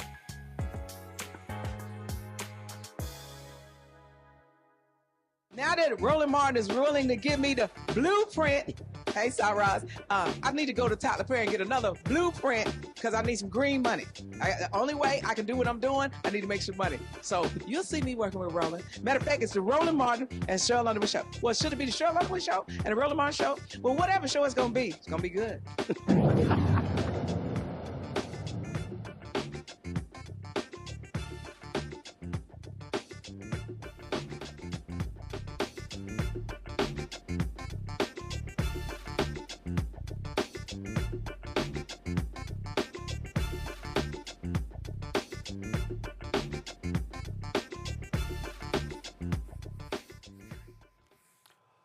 Well, it's one thing you can always count on is for the twice impeached, racist, criminally convicted felon-in-chief to do all he can to attack Black people. So last night, Chief Dumbass issued 2 executive orders. This is the first executive order, making the District of Columbia safe and beautiful. Now, remember, they've already screwed us when it came to Black Lives Matter Plaza, okay? They've already screwed us. In fact, I mean, just so you understand, you know, in terms of what these folks have done, is just, I mean, it's just an abomination what they've done. Actually, come back to me. I'm gonna scroll in a second. What they've done is abomination. You know, I was outside. I'm gonna do this here. Give me 1 second. I'm going to. Just so y'all know, this is what the latest is and how they've just completely chopped up and just messed up 16th Street, which actually leads to the White House. You know, Republicans forced the District of Columbia to spend, you know, almost $1 million tearing up the streets because they did not like Black Lives Matter being on the street. It was a monument that was created. And so as a result, I shot these photos yesterday. Give me a second, I'm connecting on my iPad so you can see what it looks like. And again, these so-called fiscal conservatives, let me say it again, so-called fiscal conservatives demanded that Washington, D.C. do this. This is what it looks like right now. That right there, it's going to take, so that it wasn't just painted. They literally built it. You know, into the ground. So they sat there, and that's it right there. And you know, just so you understand, you know, this is the road that leads to the White House. If I zoom in, you will see that is the White House right there. And so, these folks, these Republicans, they force the district, threaten to withhold transportation money from the district if they did not follow their orders. They made them do this. They did not care. They don't care. They didn't ask the people of Washington, D.C. It does not matter for them. Hey, we control Congress, so therefore we control your purse strings. So you know what? We gonna make y'all do whatever we want y'all to do. I also shot some video. Give me 1 second. I want to show that to y'all as well, because I mean, and it's just a damn shame how these people are operating. And so they want to totally control Washington, D.C. They want to force the mayor of D.C., force the city council to be on bended knee to whatever they want. This is the video that I shot of them also working on the street, tearing it up. So that's what's going on here in the nation's capital. And so here's what Trump did, y'all. So you see right here, he says, let's see here, blah, blah, blah. He wants to talk about how it needs to be clean and well kept. So you see right here, fighting crime, what's going to happen right here. My administration shall work closely with local officials to share information, develop joint priorities, maximize resources to make the District of Columbia safe. And so he's listing all these departments, creating these task force as well. You see right here, task force shall coordinate to ensure effective federal participation in the following tasks: directing maximum enforcement of federal immigration law, redirecting available federal, state, and local law enforcement resources to apprehend and deport illegal aliens, monitor the District of Columbia's sanctuary city status and compliance, provide assistance to facilitate the prompt and complete accreditation of the D.C. Forensic Crime Laboratory. Also, in collaboration with his leadership and union, providing MPD with assistance to facilitate the recruitment, retention, and capabilities of its police officers. And it goes on and on and on. And so you see deploying a more robust federal law enforcement presence and coordinating with local law enforcement to facilitate the deployment of a more robust law enforcement. They just repeat shit they don't even read executive orders. They just repeat stuff, okay? So you look at all the different parks or whatever, then you see here, the Secretary of the Interior is gonna make the District of Columbia beautiful, and so blah, blah, remove graffiti from commonly visited areas, blah, blah, blah, blah, blah, general provisions, blah, blah, blah, blah, blah, blah, blah, blah, blah, blah. Okay, so that's when it relates to D.C. Then, of course, it also was about the Smithsonian. So here's what they did. They then called this Restoring Truth and Sanity to American History. That's what this is called, okay? Restoring Truth and Sanity to American History. So they sit here and they write that over the past decade, Americans have witnessed a concerted and widespread effort to rewrite our nation's history, replacing objective facts with a distorted narrative driven by ideology rather than truth. Oh, the revisionist movement seeks to undermine the remarkable achievements of the United States by casting its founding principles and historical milestones in a negative light. Under the historical revision, our nation's unparalleled legacy of advancing liberty, individual rights, and human happiness is reconstructed as inherently racist, sexist, oppressive, or otherwise irredeemably flawed. All Donald Trump. Rather than fostering unity and a deeper understanding of our shared past, the widespread effort to rewrite history deepens societal divides and fosters a sense of national shame, disregarding the progress America has made and the ideals that continue to inspire millions around the globe. So what does he do? So watch this here. So he talks about one widely respected once widely respected as a symbol of American excellence and a global icon of cultural achievement, the Smithsonian Institution has in recent years come under the influence of a divisive, race-centered ideology.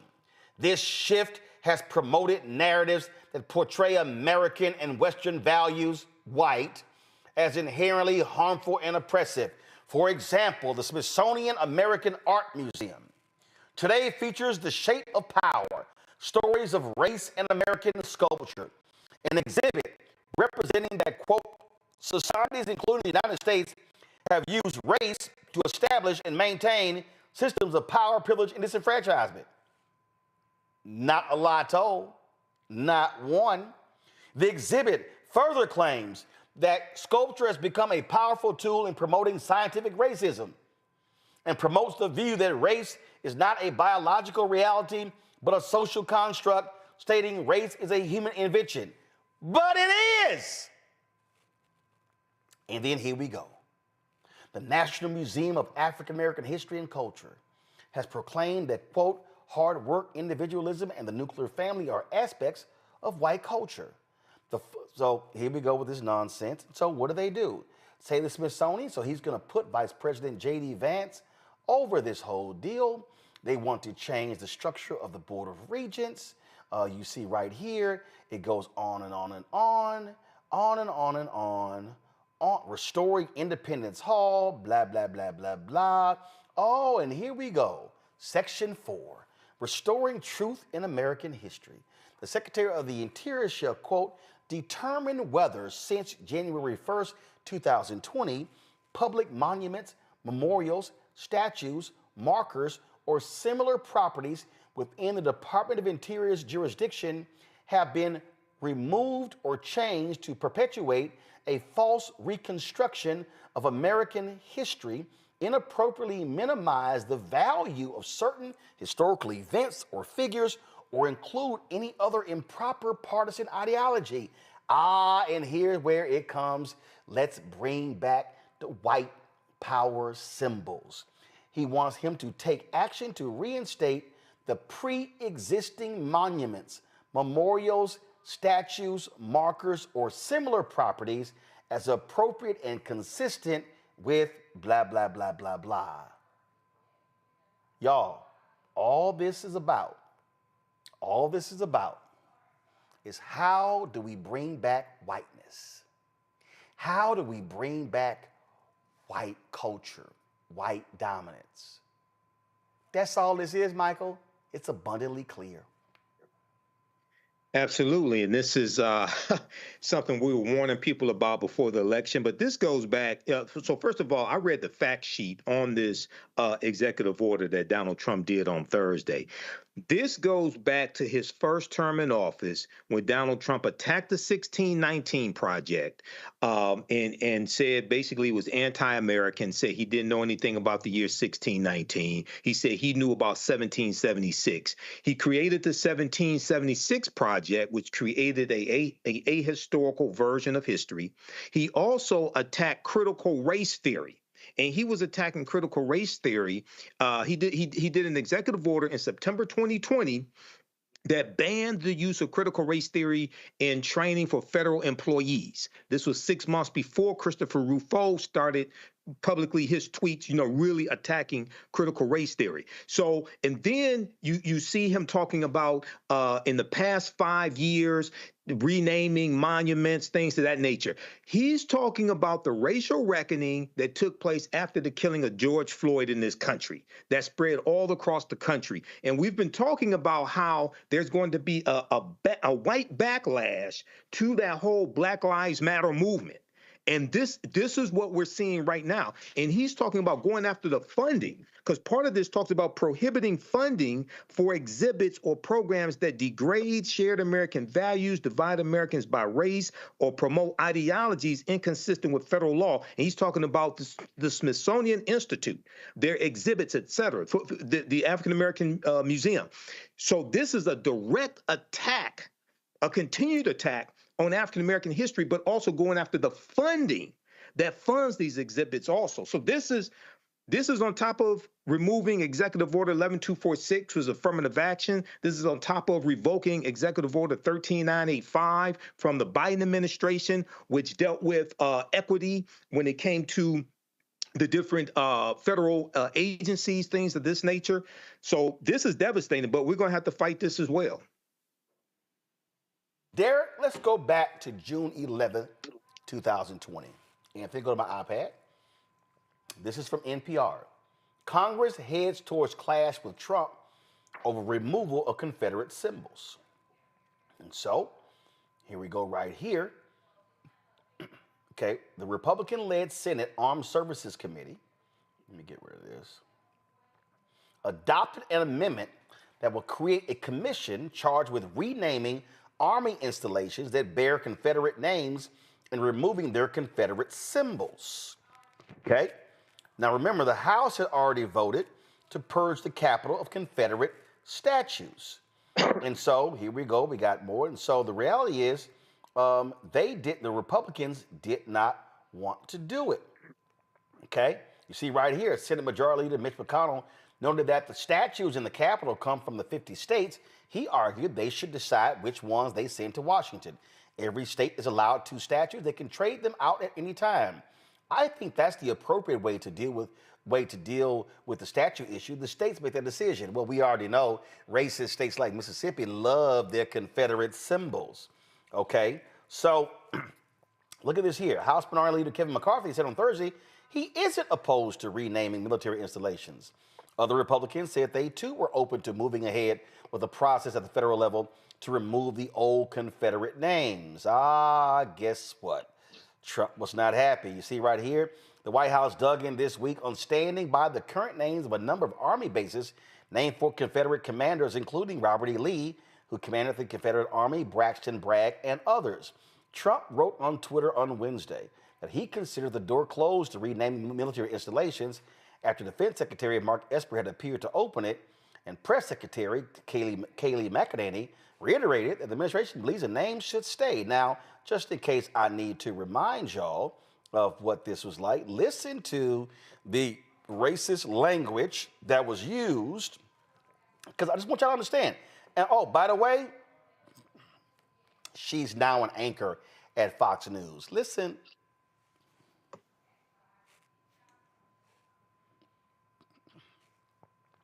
All right, trying to get it to play here, so give me 1 second. See, y'all, these folks here, it's real clear who they are. It's real clear what they stand for. It's real clear who they actually represent. All right, here we go. Listen to this. Fort Bragg is known for the heroes within it that trained there, that deployed from there, and it's an insult to say to the men and women who left there the last thing they saw on American soil before going overseas, and in some cases losing their lives, to tell them that what they left was inherently a racist institution because of a name. That's unacceptable to the president, and rightfully so. And I would also note, where do you draw the line here? I'm told that no longer can you find on HBO Gone with the Wind because somehow that is now offensive. Where do you draw the line? Should George Washington and Thomas Jefferson and James Madison be erased from history? What about FDR and because of internment camps? Should he be erased from history, or Lyndon Johnson, who has a history of documented racist statements? And finally, what about people that are alleged by the media to be segregationists? NBC tells us Joe Biden didn't just compromise with segregationists, he fought for their causes in schools, experts say. CNN tells us letters from Joe Biden reveal how he sought support of segregationists in the fight against busing. And Washington Post tells us that Biden's tough talk on 1970s schools desegregation plans could get him new scrutiny. And there are complaint. And see, Matt, this is real simple. They are appealing to the white racists in the Republican Party. That's all this is. And one of the ways that they do that is framing everything as black as somehow being ideological. I mean, we talked about that the last week on the show, but that's what's so insidious and just malicious about it. It's a lot of this stuff is just purely historical fact that is being cast as somehow being ideological because it's black people. And to your point, A lot of the way you see their rhetoric surrounding this being sold is this idea of like, you know, why are we allowing people to co-opt America? We need to take it back by virtue of sanitizing history. Basically, people are lying about what the history is. But we know, number one, the truth of the history is indispensable contributions by Black people, just across the board, number one. But number two, if you take ideology out of it and it's purely historical, I don't know how you make that, you know, a political issue or make it an issue of one group of people versus another, whereas it's just a demonstrable fact. So I say that to say this. That's exactly what they're appealing to. That's exactly who they're appealing to. And it's terrifying that in this country, there's a large contingent of people who will see something as Black and see it as immediately being ideologically slanted or somehow being, you know, it's carrying out some Marxist ideology or some far liberal ideology or whatever, when it's fact, historical fact. And the interesting thing about this is, as it relates specifically to the Confederacy, you know, a lot of their objection, or at least purported objection, is this idea that people are not promoting American values. They're not adopting American values. They're not standing strong for America and what she stands for. But that's literally what the Confederacy did not do.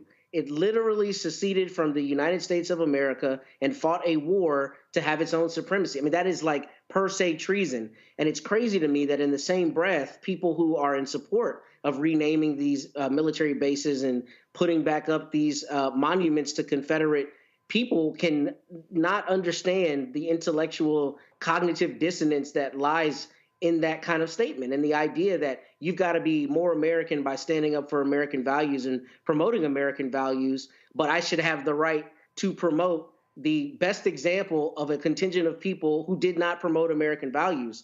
And they'll never answer that hypocrisy, because it isn't about being logically, consistent. It's about Blackness, and it's about anti-Blackness, and it's about making anything that is tangentially related to Black be the enemy. And we're seeing that, and it's terrifying that people are allowing that. I mean, to this end, I'm a part of a committee here in the local town that puts on an annual parade. And I didn't know this, but as of, 5 or 10 years ago, there was like a group of Confederates who would march in this parade. And I told the people I was involved with, there's absolutely no way I'll be involved if they're involved. They're no longer involved. But just as recently as 5 years ago, people were still coming out with Confederate flags and demanding their opportunity to march down the street with heritage. You only do that if your heritage is about hate, and if you want to thumb your nose in the face of people who recognize that it's about hate and who call you on that. I mean, that's what we're seeing with this administration. And when you hear it from your neighbors, when you hear it from people down the street, it's abhorrent. When you hear it from the White House, it's terrifying, because they've got the means to enact policies that put that hate into practice into ways we've seen it happen over the course of American history. So here's what they're doing, Derek. Go to my iPad. So here's a perfect example. So when the grossly unqualified Fox News anchor Peter Hegseth became Secretary of Defense, he began to do the reversal of the Army bases. And so they changed Fort Benning. They changed that. What they also did was change Fort Liberty. But here's the deal. This is how shameful they are. So Fort Bragg was named after a Confederate general, okay? That's what it used to be named after, Braxton Bragg. But then he got cute by renaming it after Private First Class Roland Bragg, a World War II veteran awarded the Silver Star and Purple Heart. Then he did the same thing for another particular base as well. So what they're doing is using same names. These people are a joke, but what they're appealing to is whiteness. They're tapping into the buttons of white people who go, how dare you change our history? They want these Confederate monuments to remain. This is about appeasing whiteness. We got to call this thing what it is. It's playing up to them. It's embracing them. This is about white culture, white dominance over history, white dominance over everything. Yeah, Roland, you're exactly right. And I definitely agree what has been mentioned, but I just want to add a couple of points, right? They're not just doing this at the federal level, they're also doing this at the state level. right? Their whole goal in whitewashing at the federal and at the state level, this foundation is to make sure they sanitize everything of the past, uplift their culture, and then so 50 years from now, Roland, you wouldn't even think that we contribute anything to the United States. You wouldn't think that Frederick Douglass lived or Dr. King lived. And so we're fighting at the state level here in Georgia several egregious bills. So we're getting this from the federal level and at the state level. But in the bottom line here is that it's up to us, Roland, and everything that you have mentioned tonight, that make sure that we preserve our culture, that we preserve our history. And that's the reason why Black media platforms such as yours is to make sure that we get this information out. We mobilize and organize in a manner to realize that it may be Smithsonian today, but tomorrow it may be Dr. King's statue. They may want to remove all the Dr. King street names across the United States. I think there's like 113 Dr. King streets. And so this fight, we have to have the endurance. We have to have the stamina to fight them at the federal level and at the state level. Folks, we want to talk about how they play the game. So check this out. My next guest, y'all, is the Speaker of the House of Virginia. His name is Don Scott. And so a few weeks ago, Don Scott was invited to speak at a school in Virginia. So here they are in Virginia. So school invites him to speak. And so, all good. He agrees to do it. And all of a sudden, Don is on his way to speak at the school. And before he leaves the building, guess what happens? He gets a phone call. And when he gets that phone call, all of a sudden, they say, "Oh, I'm sorry. Forgive us. You can't come speak at our high school." So here's Don Scott, the first Black Speaker of the House in Virginia history. He's now confused. He's now trying to understand, why is it that I can't speak at First Colonial High School in Virginia Beach? So they then go, well, you weren't properly vetted. They also said, now this is the one that I really, really love, really, really love. They said that the parents at the school were unaware of his planned appearance. Okay, this is where I'm confused. This is just me. And matter of fact, before I go to Don, I'm gonna ask Derek, Matt, and Michael, have the three of you ever been invited to speak at an elementary school, a middle school, or a high school? Yes, I have. Yes, you have. Okay. All the time. So, do you recall ever where somebody said, hey, before you can come, we gotta let the parents know first that you're coming? No. Yeah, I don't recall that either. So I don't quite understand what this whole deal here is, why it's such a big deal. So again, this is where I'm confused. Y'all all know, I know, you don't have to sit here and get permission. Oh, let us let the parent, the Black guys coming to speak. I've spoken at numerous elementary schools, junior highs and high school, and it wasn't a while, let me notify somebody. And so, but that's literally what happened to Don Scott. They literally said to Don, yeah, they've been vetted. So we're gonna have Don in a second. We're gonna have him on the show to talk about this nonsense. Y'all, This is the Speaker of the House of Virginia. And they literally said this here. Go ahead, Derek, go ahead.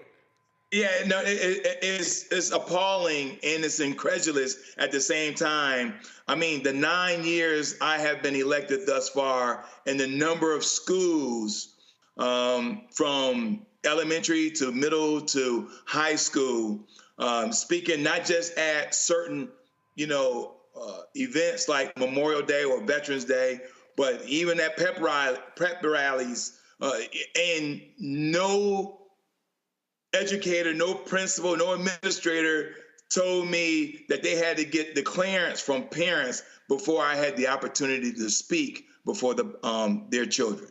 Never. So that's just books. I mean, yeah, that's just what's crazy to me, Derek. It's just insane that and so really what were we just talking about, Matt? We were just saying this is about whiteness. This is about oh no, we have to notify the white parents that the black man is on his way. You know the shadiest part of this too? His partner was going to speak. You look at my law firm, Webb, Kaysen, and Manning, right? So if one of my partners, Webb, was going somewhere to speak and I was coming to join them and they knew the law firm was Webb, Kaysen, and Manning, presumably they wouldn't need to vet the Manning because they know I'm the Manning in the name of that law firm. Now, obviously, he's the Speaker of the House of Virginia. But if it's his partner and his partner is allowed to be there and his partner has been vetted, you cannot tell me that they had an issue with vetting. First off, I mean, how do you have an issue vetting one of the most public figures, political figures in the state? But how do you have a problem vetting a partner to the person who's there, his law partner? I mean, that to me sounds like complete hogwash. And I read that letter from the superintendent, which is complete BS because it's insane. You can't tell me that they didn't know exactly who he was and somebody there just didn't want him to come speak and they came up with a BS reason that he couldn't speak. To me, it's insane. It shows you how crazy these people are, Michael, and it's just unbelievable. And so, go ahead and make your comment. I can't wait to hear Don tell his story. Well, the question I was going to ask is exactly what is the vetting process and how many people do you put through the vetting process and how many of them are black? Okay, and how many of them do you have to get the permission from the parents for this person to speak at the school? This is not something I've heard of before. So I just want to know how many other people have you done this to? How many of them were white when you got the permission from the parents for this white person to speak to the children? Absolutely. All right, folks. Can y'all hear Don? Y'all, his shot is fine. Can y'all hear Don? Can y'all hear Don? We're good. No. God, we got it. Let's go, Don. There we go. Virginia Speaker of the House, Don Scott. What's up, Frat? Right there? Yep, you're fine, Don. That shot is fine. Don, can you hear me? I can. All right, so we were just talking about this here. So I'm confused. You get invited to speak. So who got invited? Was it just you or somebody else? It was my law partner, Jeffrey Bright, Bright and Beniozen, and so you and your law partner, Jeffrey Bright. I take Jeffrey is brighter than you. Jeffrey is a lot brighter than I am. Okay. Exactly. So you got a call saying you weren't properly vetted. Was Jeffrey vetted? That's a good question. I would be surprised. He has indicated to me if he was vetted, he has no idea what the vetting was. Was Jeffrey allowed to speak? Jeffrey did speak that day. Whoa, hold on. Wait, hold on. Now I'm real confused. So you and your law partner got invited. You're black. No, my law partner got invited about 2 weeks ago. He asked me, could I make it? Because he wanted to bring me along. And I said, my calendar's jacked up, not sure when I can make it. Then a few days before the event, my calendar freed up. I could make it at noon that day. And then he allowed me to, then I told him I would be coming in. He called the student, I think, who originally invited him. That person contacted the teacher. Jeffrey spoke to the teacher. They got excited. It was originally supposed to be a small room or a class. I guess because I was coming, they decided to move it to the auditorium or to a larger space. And then the word got out, I guess, within 24 hours. And so as I'm on my way driving to the school at around 11 a.m., my partner calls me and says, I got good news and bad news. The good news is you don't have to drive over here to Virginia Beach. The bad news is that they are barring you from the school property because you haven't been properly vetted and parents hadn't been given 24 hours notification. That's what happened. Okay. And that's what they allege happened. So, what the hell did the district tell you? So does the district have a policy that any speaker or anybody who's invited, that they have to tell parents who's coming on the campus? No, that's not the case. They actually did send me a policy, and the policy basically says that the principal, whoever is invited as a speaker, the principal has to have notification. That was it. No, nothing about parent notification or any of that other stuff. And so at the end of the day, it just, I know what it is. You know what it is. I'm the highest ranking Democrat in the state. In the state elected official, other than the federal officials, I'm the Speaker of the House here, first Black speaker in the 405-year history of Virginia. And I think they would never have done this to the governor, lieutenant governor, AG. In fact, I spoke to some of my colleagues from the area who have never been, they didn't even know there was a vetting or anything. They've come on the campus without any notice, at the last minute being called in for an hour or two ahead of time to come by and speak to some kids. So there were several members. I had some Republican colleagues from the area who reached out. One of them, who's a former delegate, her name is Karen Greenhouse. She emailed me and said, "This is crazy. I can't believe they did that to you." She's brighter than me as well. She's a Caucasian lady and a Republican, and thought that was ridiculous and disrespectful. And she reached out to me and emailed me. So I think, someone there in their administration or someone on that campus decided that they were going to teach me a lesson and show me that they could put me back in my place, and they expected that it would go away quietly. And I think they've been surprised by the surprise that I'm not built like that. We don't lay down, and we're going to keep fighting. And there are people who are voiceless, who will never be in a position to speak up when someone does something to them that we know that is not only offensive to me personally and my family, but more important, it's offensive not only to the Black community, but to all Virginians, because you're disrespecting the office and you're disrespecting the work that we've all done to get here. And then you disrespect the kids by not letting them hear. I was coming in to talk about my legal practice, to talk about what it takes to become an attorney, to be an attorney, and practice in both criminal and civil court. And my law partner, he does mainly civil work. And so we were coming in just to talk about that. He's an adjunct professor at William & Mary as well. And so we were coming in to have fun. In fact, he dragged me kicking and screaming. I didn't even want to come. So this is how God works. He puts you in these positions where I was really trying not to go, and he dragged me kicking and screaming. And then now all of a sudden I get into this mess. So that's where we are now. Absolutely crazy. So yeah, I'm quite sure they are not a fan of all this attention they've now gotten.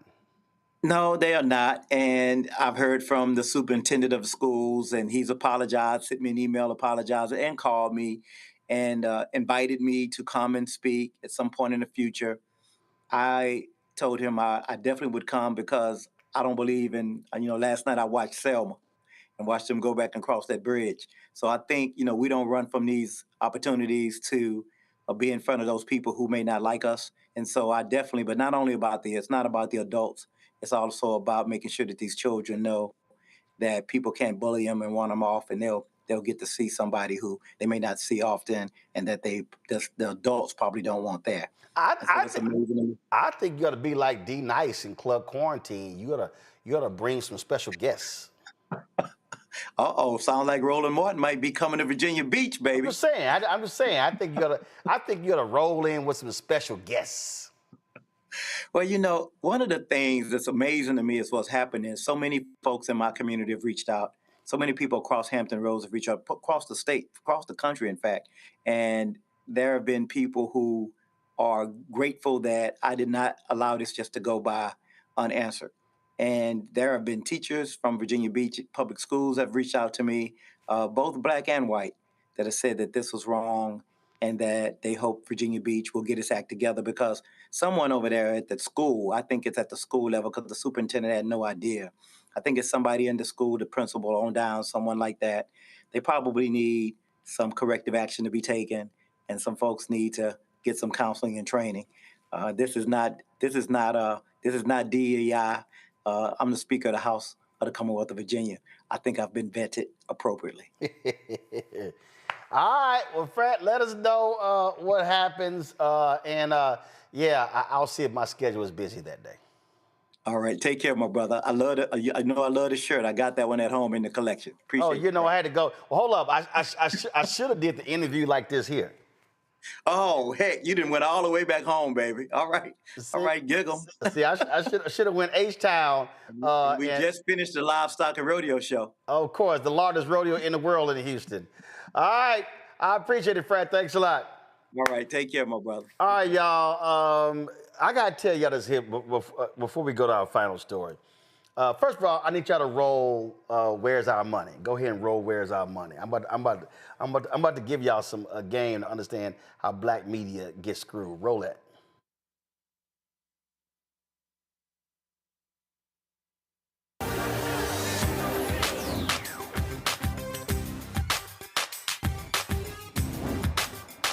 Been frozen out.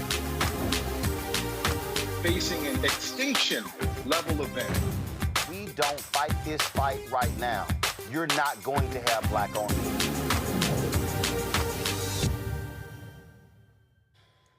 All right, y'all. So yesterday I told y'all about how Fox News, these blue chip advertisers are just showing up on Fox News left and right. And I've explained to y'all what happens to black-owned media and how we get played. So I got an email today. Now, I'm not going to name the car company, okay? It's not General Motors. I'm not going to name the car company because it's from the PR side. So let me tell y'all. So they invited to fly me down south to an event. That's a 3-day event, okay? The first thing would be an interview with this entertainer. They're sponsoring this event with this entertainer, who I personally know, who I can call on my cell phone, so I don't need them to schedule me an interview. So check this out, y'all. So they invite me to this thing. And so what they want me to do is test drive a vehicle and cover this event. Okay, now this is the third time this car company has invited me to something. So the first time was in Atlanta, and I went down and I made clear that, look, y'all need to be talking to my salespeople about doing some stuff. And 8 test drove cars. I didn't post anything. I'm like, what a check. So then they had another event they were sponsoring. It was a golf tournament, so prominent sports person. So I go down there. I actually play in the tournament. That's really why I went. I went to play in the tournament and also did some interviews and stuff like that. So I had to send the brother an email today saying, bro, I'm not coming. I'm not coming. In fact, I'm going to read the email because I just want you to understand that I don't run, I don't hide. I let folk know exactly how I feel because they need to be aware that I don't play games in terms of playing black media small. And so I sent the email back and I said to the individual, I said, I appreciate the invite, but I have to decline. This would be the third such invite from said car company. And there have been 0 advertising dollars that said car company has spent with my show or network.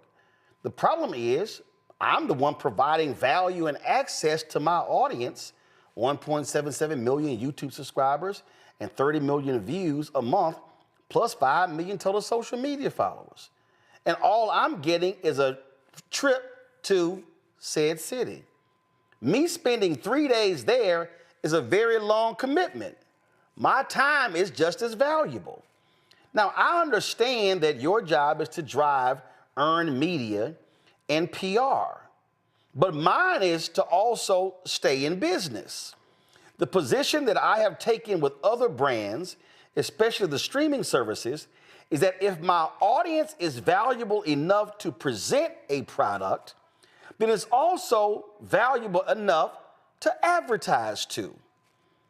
If your media buyers want to do an ad buy associated with this, I am more than happy to discuss that. But I simply cannot provide free media exposure to my audience in exchange for a 3-day trip. Now let me explain to y'all what these companies do. I have to explain something to y'all. And it's been a long time. See, what they do is they offer a free trip. Yo, we got a junket. You can cover this event in New York. You can cover this junket in LA. And so the black media people, oh, this is great. Yo, we can interview celebrities. I got a trip to LA and the junkets at the Four Seasons. So they got me a per diem. I can stay at the Four Seasons for one night. And oh, man. And so what do they want us to do? Do 4 or 5 interviews, come back with photos and videos and all that sort of stuff, and do all this coverage. We've done it. I've worked at 3 black newspapers. We've been there, done that. Okay? And so they sit here and they'll, oh, man. So it's all this sort of stuff. I know some magazines, major magazines, same thing. They'll sit here and say, yo, so they'll offer a trip, Aruba, Jamaica. So what happens is the editors of the black magazines will sit here and they'll sit here and take it and they'll go somewhere. They might spend 3, 4, 5 days there taking care of them. They come back, they do a 4-page spread. Okay, first of all, you just handed them more than $100,000 worth of value. And all you got was a trip. And I literally know some black people who that's their lifestyle. They take all these free trips and all these little free things and they run the stuff and they ain't paying for no ads. Y'all, this is what they do to us. I keep saying that a lot of black-owned media people accept a crumb and they treat it like it's a meal. Here's the deal. I can pay, if you do the math, if I pulled up the cost of a ticket to fly to this city for 3 days, and I already know the entertainer, so I can call him to get tickets. And then if I pull up the price of the hotel, then the car rental, I guarantee you that ain't even coming up to $2,000. And if I was gonna charge them to run ads here, I'm gonna charge them at least 25 grand. So why would I take a free trip? This is what they do. They, all y'all watching and listening, they want, and this is not just car companies. This is all the movie companies. This is the streaming companies. All of them. Hulu, Prime Video, all the movies. I told y'all why I don't let these people come on my show. Because if you value my audience enough to promote your product, value us enough to cut an advertising check. Because you damn sure run ads on other places. If we don't operate this way, Matt, you're an attorney. Cats can't come to you thinking they're going to get free ass legal work. Want your expertise, but want to give it for free. I need people, this is where we as black folks have to say, I'm good. I don't need the trip. Because if you can't cut a check for advertising, you can't get me. Not for 3 days.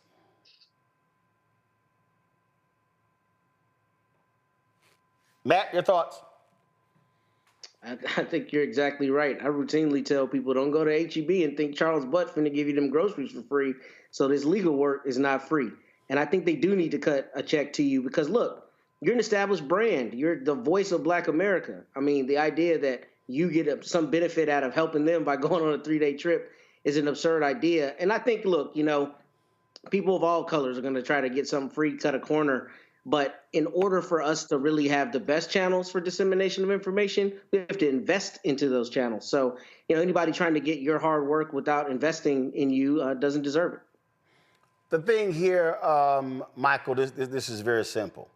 I'm not saying you're paying for the content. What I'm saying is when they go on the Today Show about a new movie coming out, Comcast is running ads on the movie. So it's not a quid pro quo, oh, you got to do this. because they gonna buy the ads on NBC anyway. So today's show can just book them. But what they want to do to us is never buy ads, never buy magazine or newspaper ads or digital ads or radio ads, but then want us to cover all the stuff for free. Oh, come to the red carpet, come cover the junket, do all this sort of stuff. I'm sorry, you got bills to pay. Absolutely. And, I worked for three radio stations in my 15-year media career, one in sales, two as a radio show host. And it's always a challenge in trying to get corporations to buy radio ads on Black-owned media or Black-targeted media, either one. And I can tell you specifically when it came to political ads in the 2016 campaign, when I was on 910 AM WFDF here in Detroit, the radio station owner had to tell all the political candidates, you cannot come on this radio station and speak to our listeners unless you buy an ad campaign, unless you buy radio ads. Because just like you're saying, what they want to do is they want to get to your viewers, use your platform, but don't want to spend money because they don't value us like this. And this is how African-American owned media especially gets locked out and cannot grow. You call hell because of the money that the Kamala Harris campaign spent buying ads on your network. Well, what the fuck do you think a network does? See, and now there was $340 million, I think that was the correct number, $340 million spent on campaign ads for the presidential campaign? No. How much was it? No.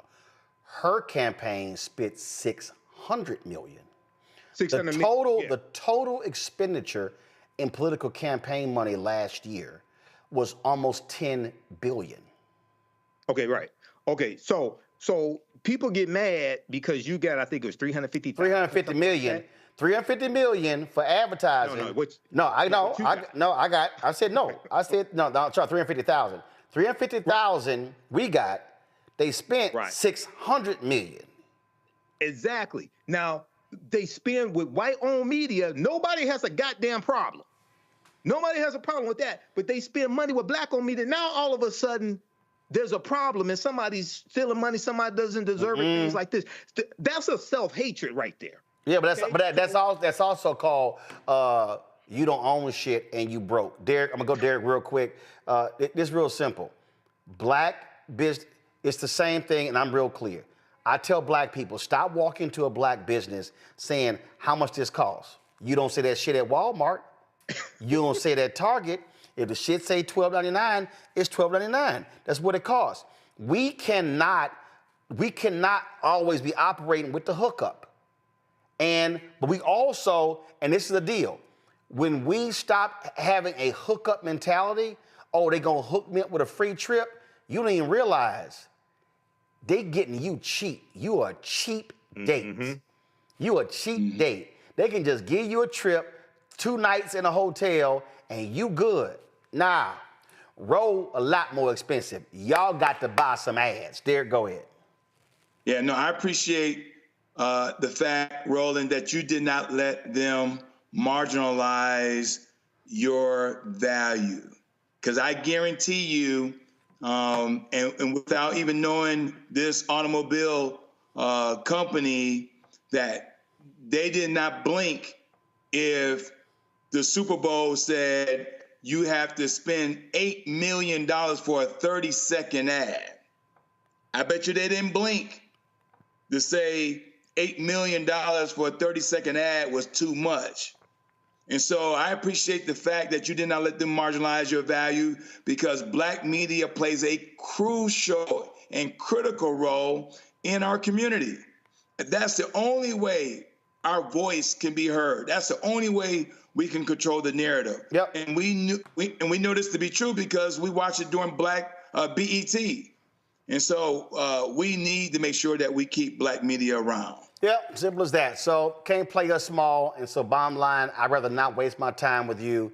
Again, if you say my audience is good enough to come discuss your project, is good enough to sell your project. Going to a quick break. We come back, we're going to talk about this award-winning podcast that studied the murder of, yes, the death, some say the murder, of prominent St. Louis activists. You're watching Roland Martin Unfiltered on the Black Star Network. This week on the other side of change. The economy is not working. Trump's got trade wars, recalls, the price of groceries are through the roof. And there is a better way. There is another way. Join us as we talk more about it and we reimagine something better on the other side of change. Only on the Black Star Network. I'm Russell L. Honoré, Lieutenant General, United States Army retired, and you're watching Roland Martin Unfiltered.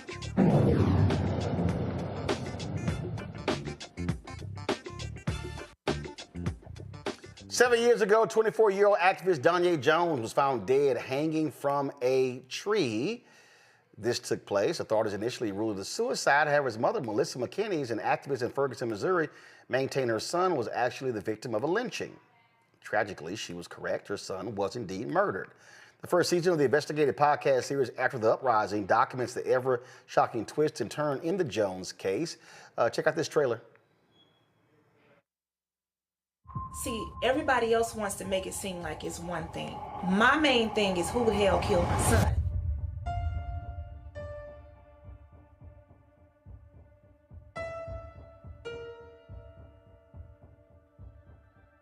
The Ferguson, Missouri activist found her son hanging from a tree, and police are ruling it a suicide, but the mother believes it was a lynching. Now she is calling for an investigation after she says police failed to do their job. He was not suicidal. Danya wasn't that type of person. I didn't expect to never see him again.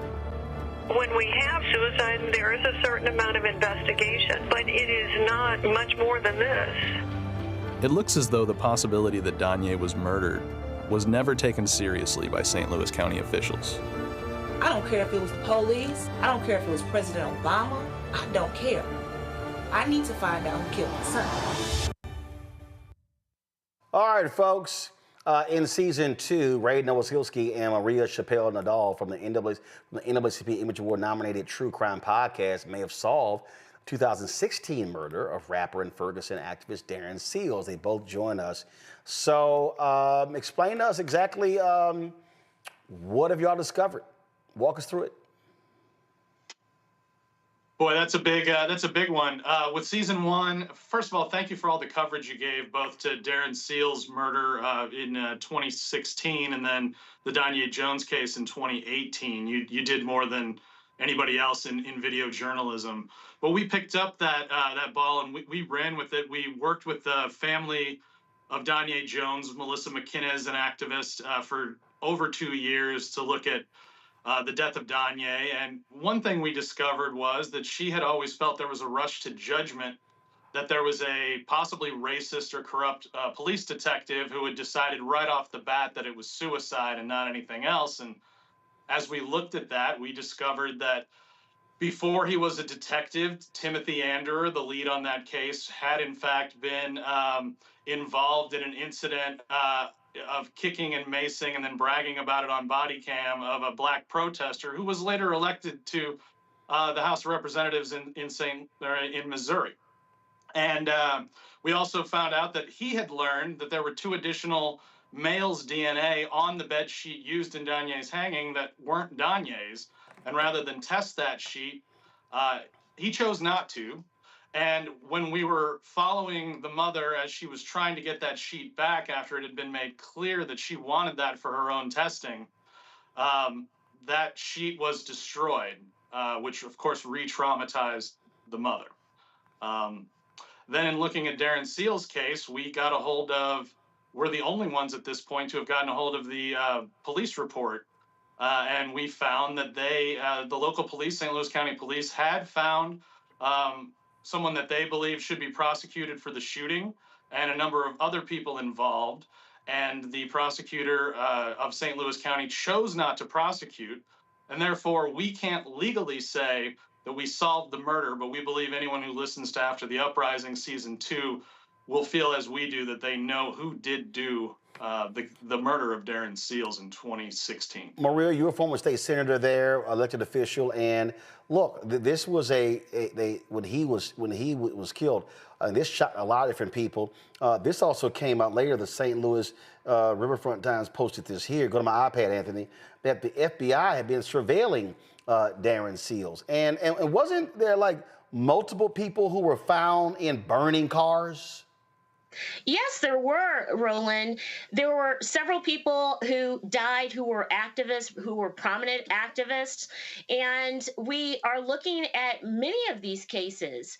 And Darren's case was really special to us. It was a way of public service that we can give back to the activist community because they deserved an answer.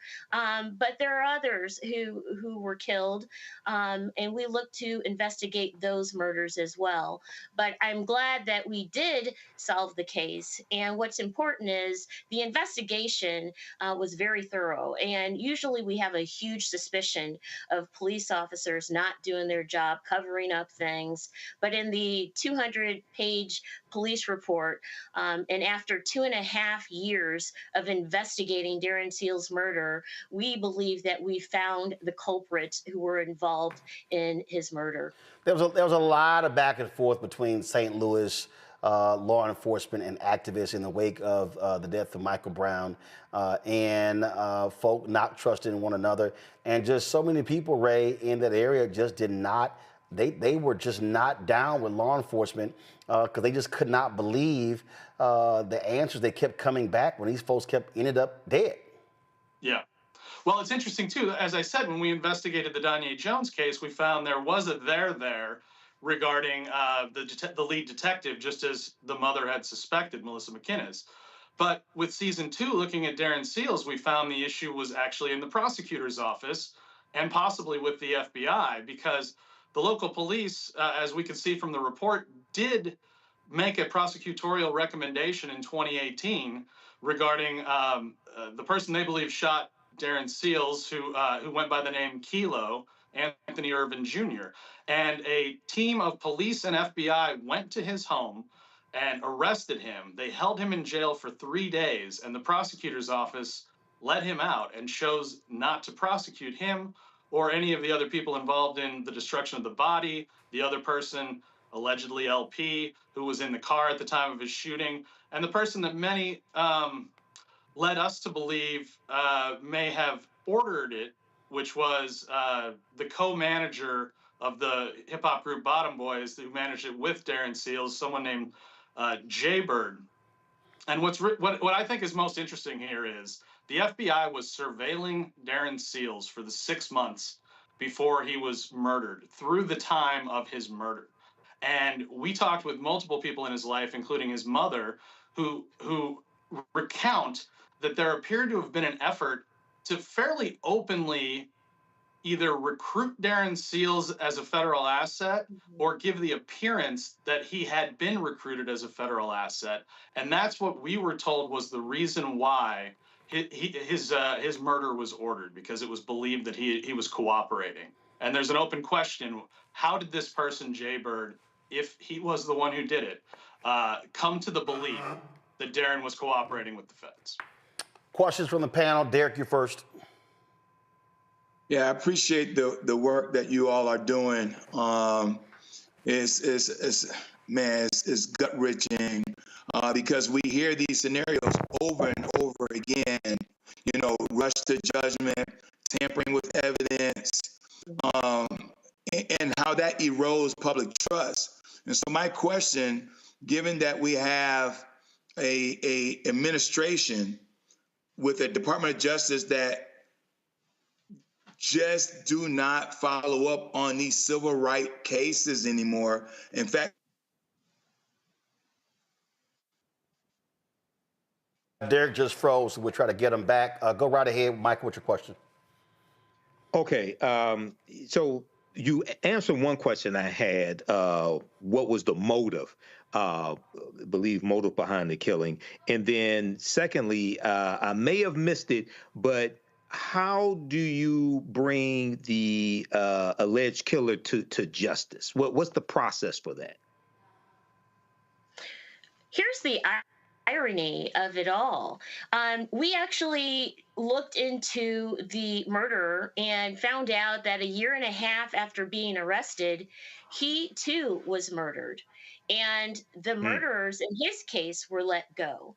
But there was another person who was suspected of being in the car when Darren was killed. And so all of this is in the office of the prosecutor in St. Louis County. And I just want to say that the one of the people who was arrested was in jail for about 5 or 6 days. And he had several different phone calls out to different people, including his lawyer. The interesting note to this is that St. Louis County refused to give this public information out, including telephone calls and the paperwork.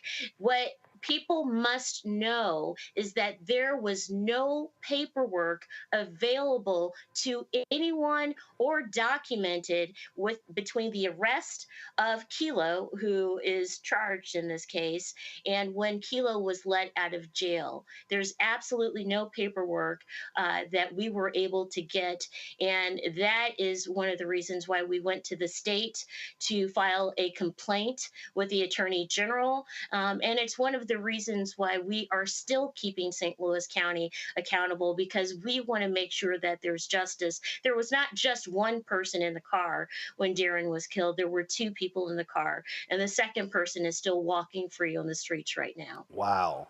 There's a whole lot going on there. How can folks listen to the podcast? Where do they go? Wherever you get your podcast, go to After the Uprising Season 2. We are on iHeart, we are on Spotify and YouTube, and just please listen. We are really honored to get the 2nd NAACP Image Award nomination. We didn't win, but we are proud of our accomplishments. All right, then, Ray and Maria, we really appreciate it. Thanks a lot.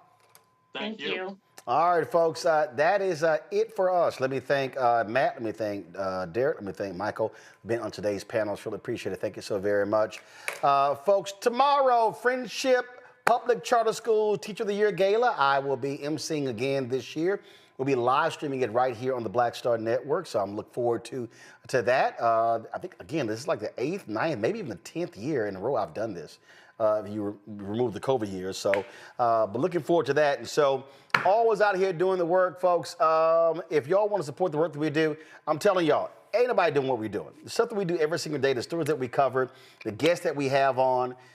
This is so important because, look, Ray, Maria, you talk about Don Scott, Bishop Barber, my God, who else we have on today? I mean, a Congresswoman, Kamlager-Dove. I mean, understand, these voices are not being booked on MSNBC. They're not being booked on CNN.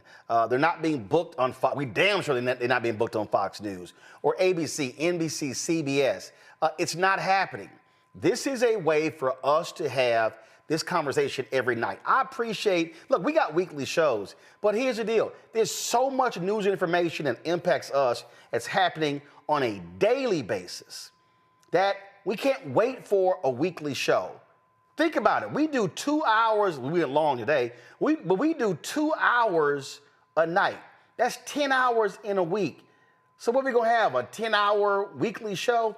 Nah, it's way too much going on. And so when you support the work that we're doing, you are supporting the informing, the education, and enlightening of not just our community, but everybody else as well. Because I see the comments, I see the chat conversations, I get the emails, I see the notes that come in from people. The reality is, people are supporting the work that we do. There's a reason we're hitting 30 million views a month. There's a reason we're moving closer to 2 million YouTube followers.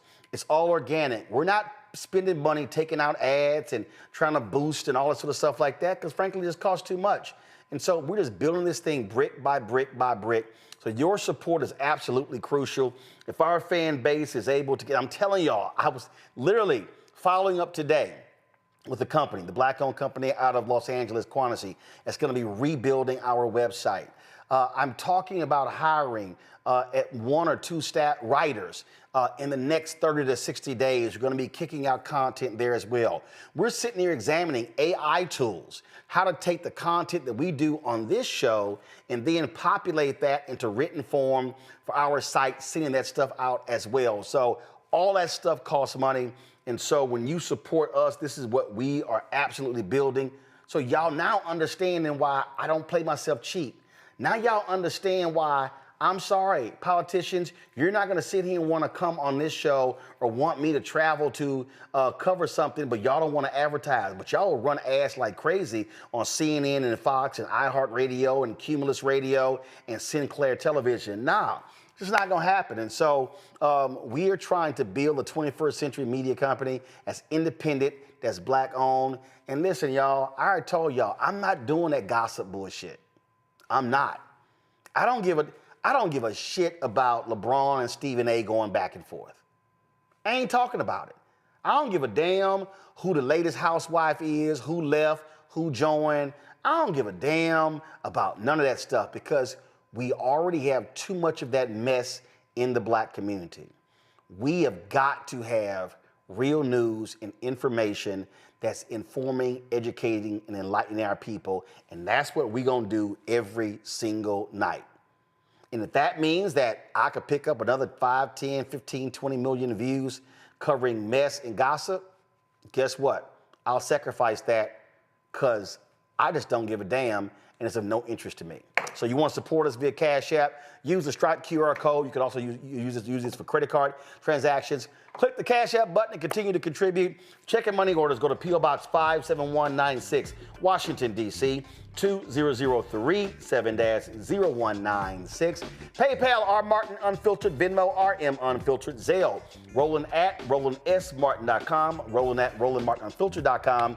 Download the Black Star Network app, Apple phone, Android phone, Apple TV, Android TV, Roku, Amazon Fire TV, Xbox One, Samsung Smart TV. Be sure to get a copy of my book, White Fear, How the Browning of America is Making White Folks Lose Their Minds. Available bookstores nationwide. Get our Roland Martin Unfiltered Black Star Network swag. We got merchandise, our shirts, hashtag, we tried to tell you, FAFO 2025. Don't blame me, I vote for the black woman. Get our t-shirts, hoodies, wall art, mugs, you name it. RolandMartin.creator-spring.com. The QR code is there. Go to blackstarnetwork.com. And of course, you can also download the app Fanbase.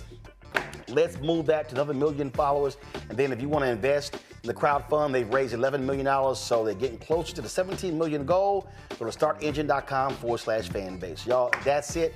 I'll see y'all on Monday right here. Oh, first of all, we got great content this weekend. We're going to be kicking stuff out. So go to the YouTube channel, youtube.com/RolandSMartin. And do me a favor.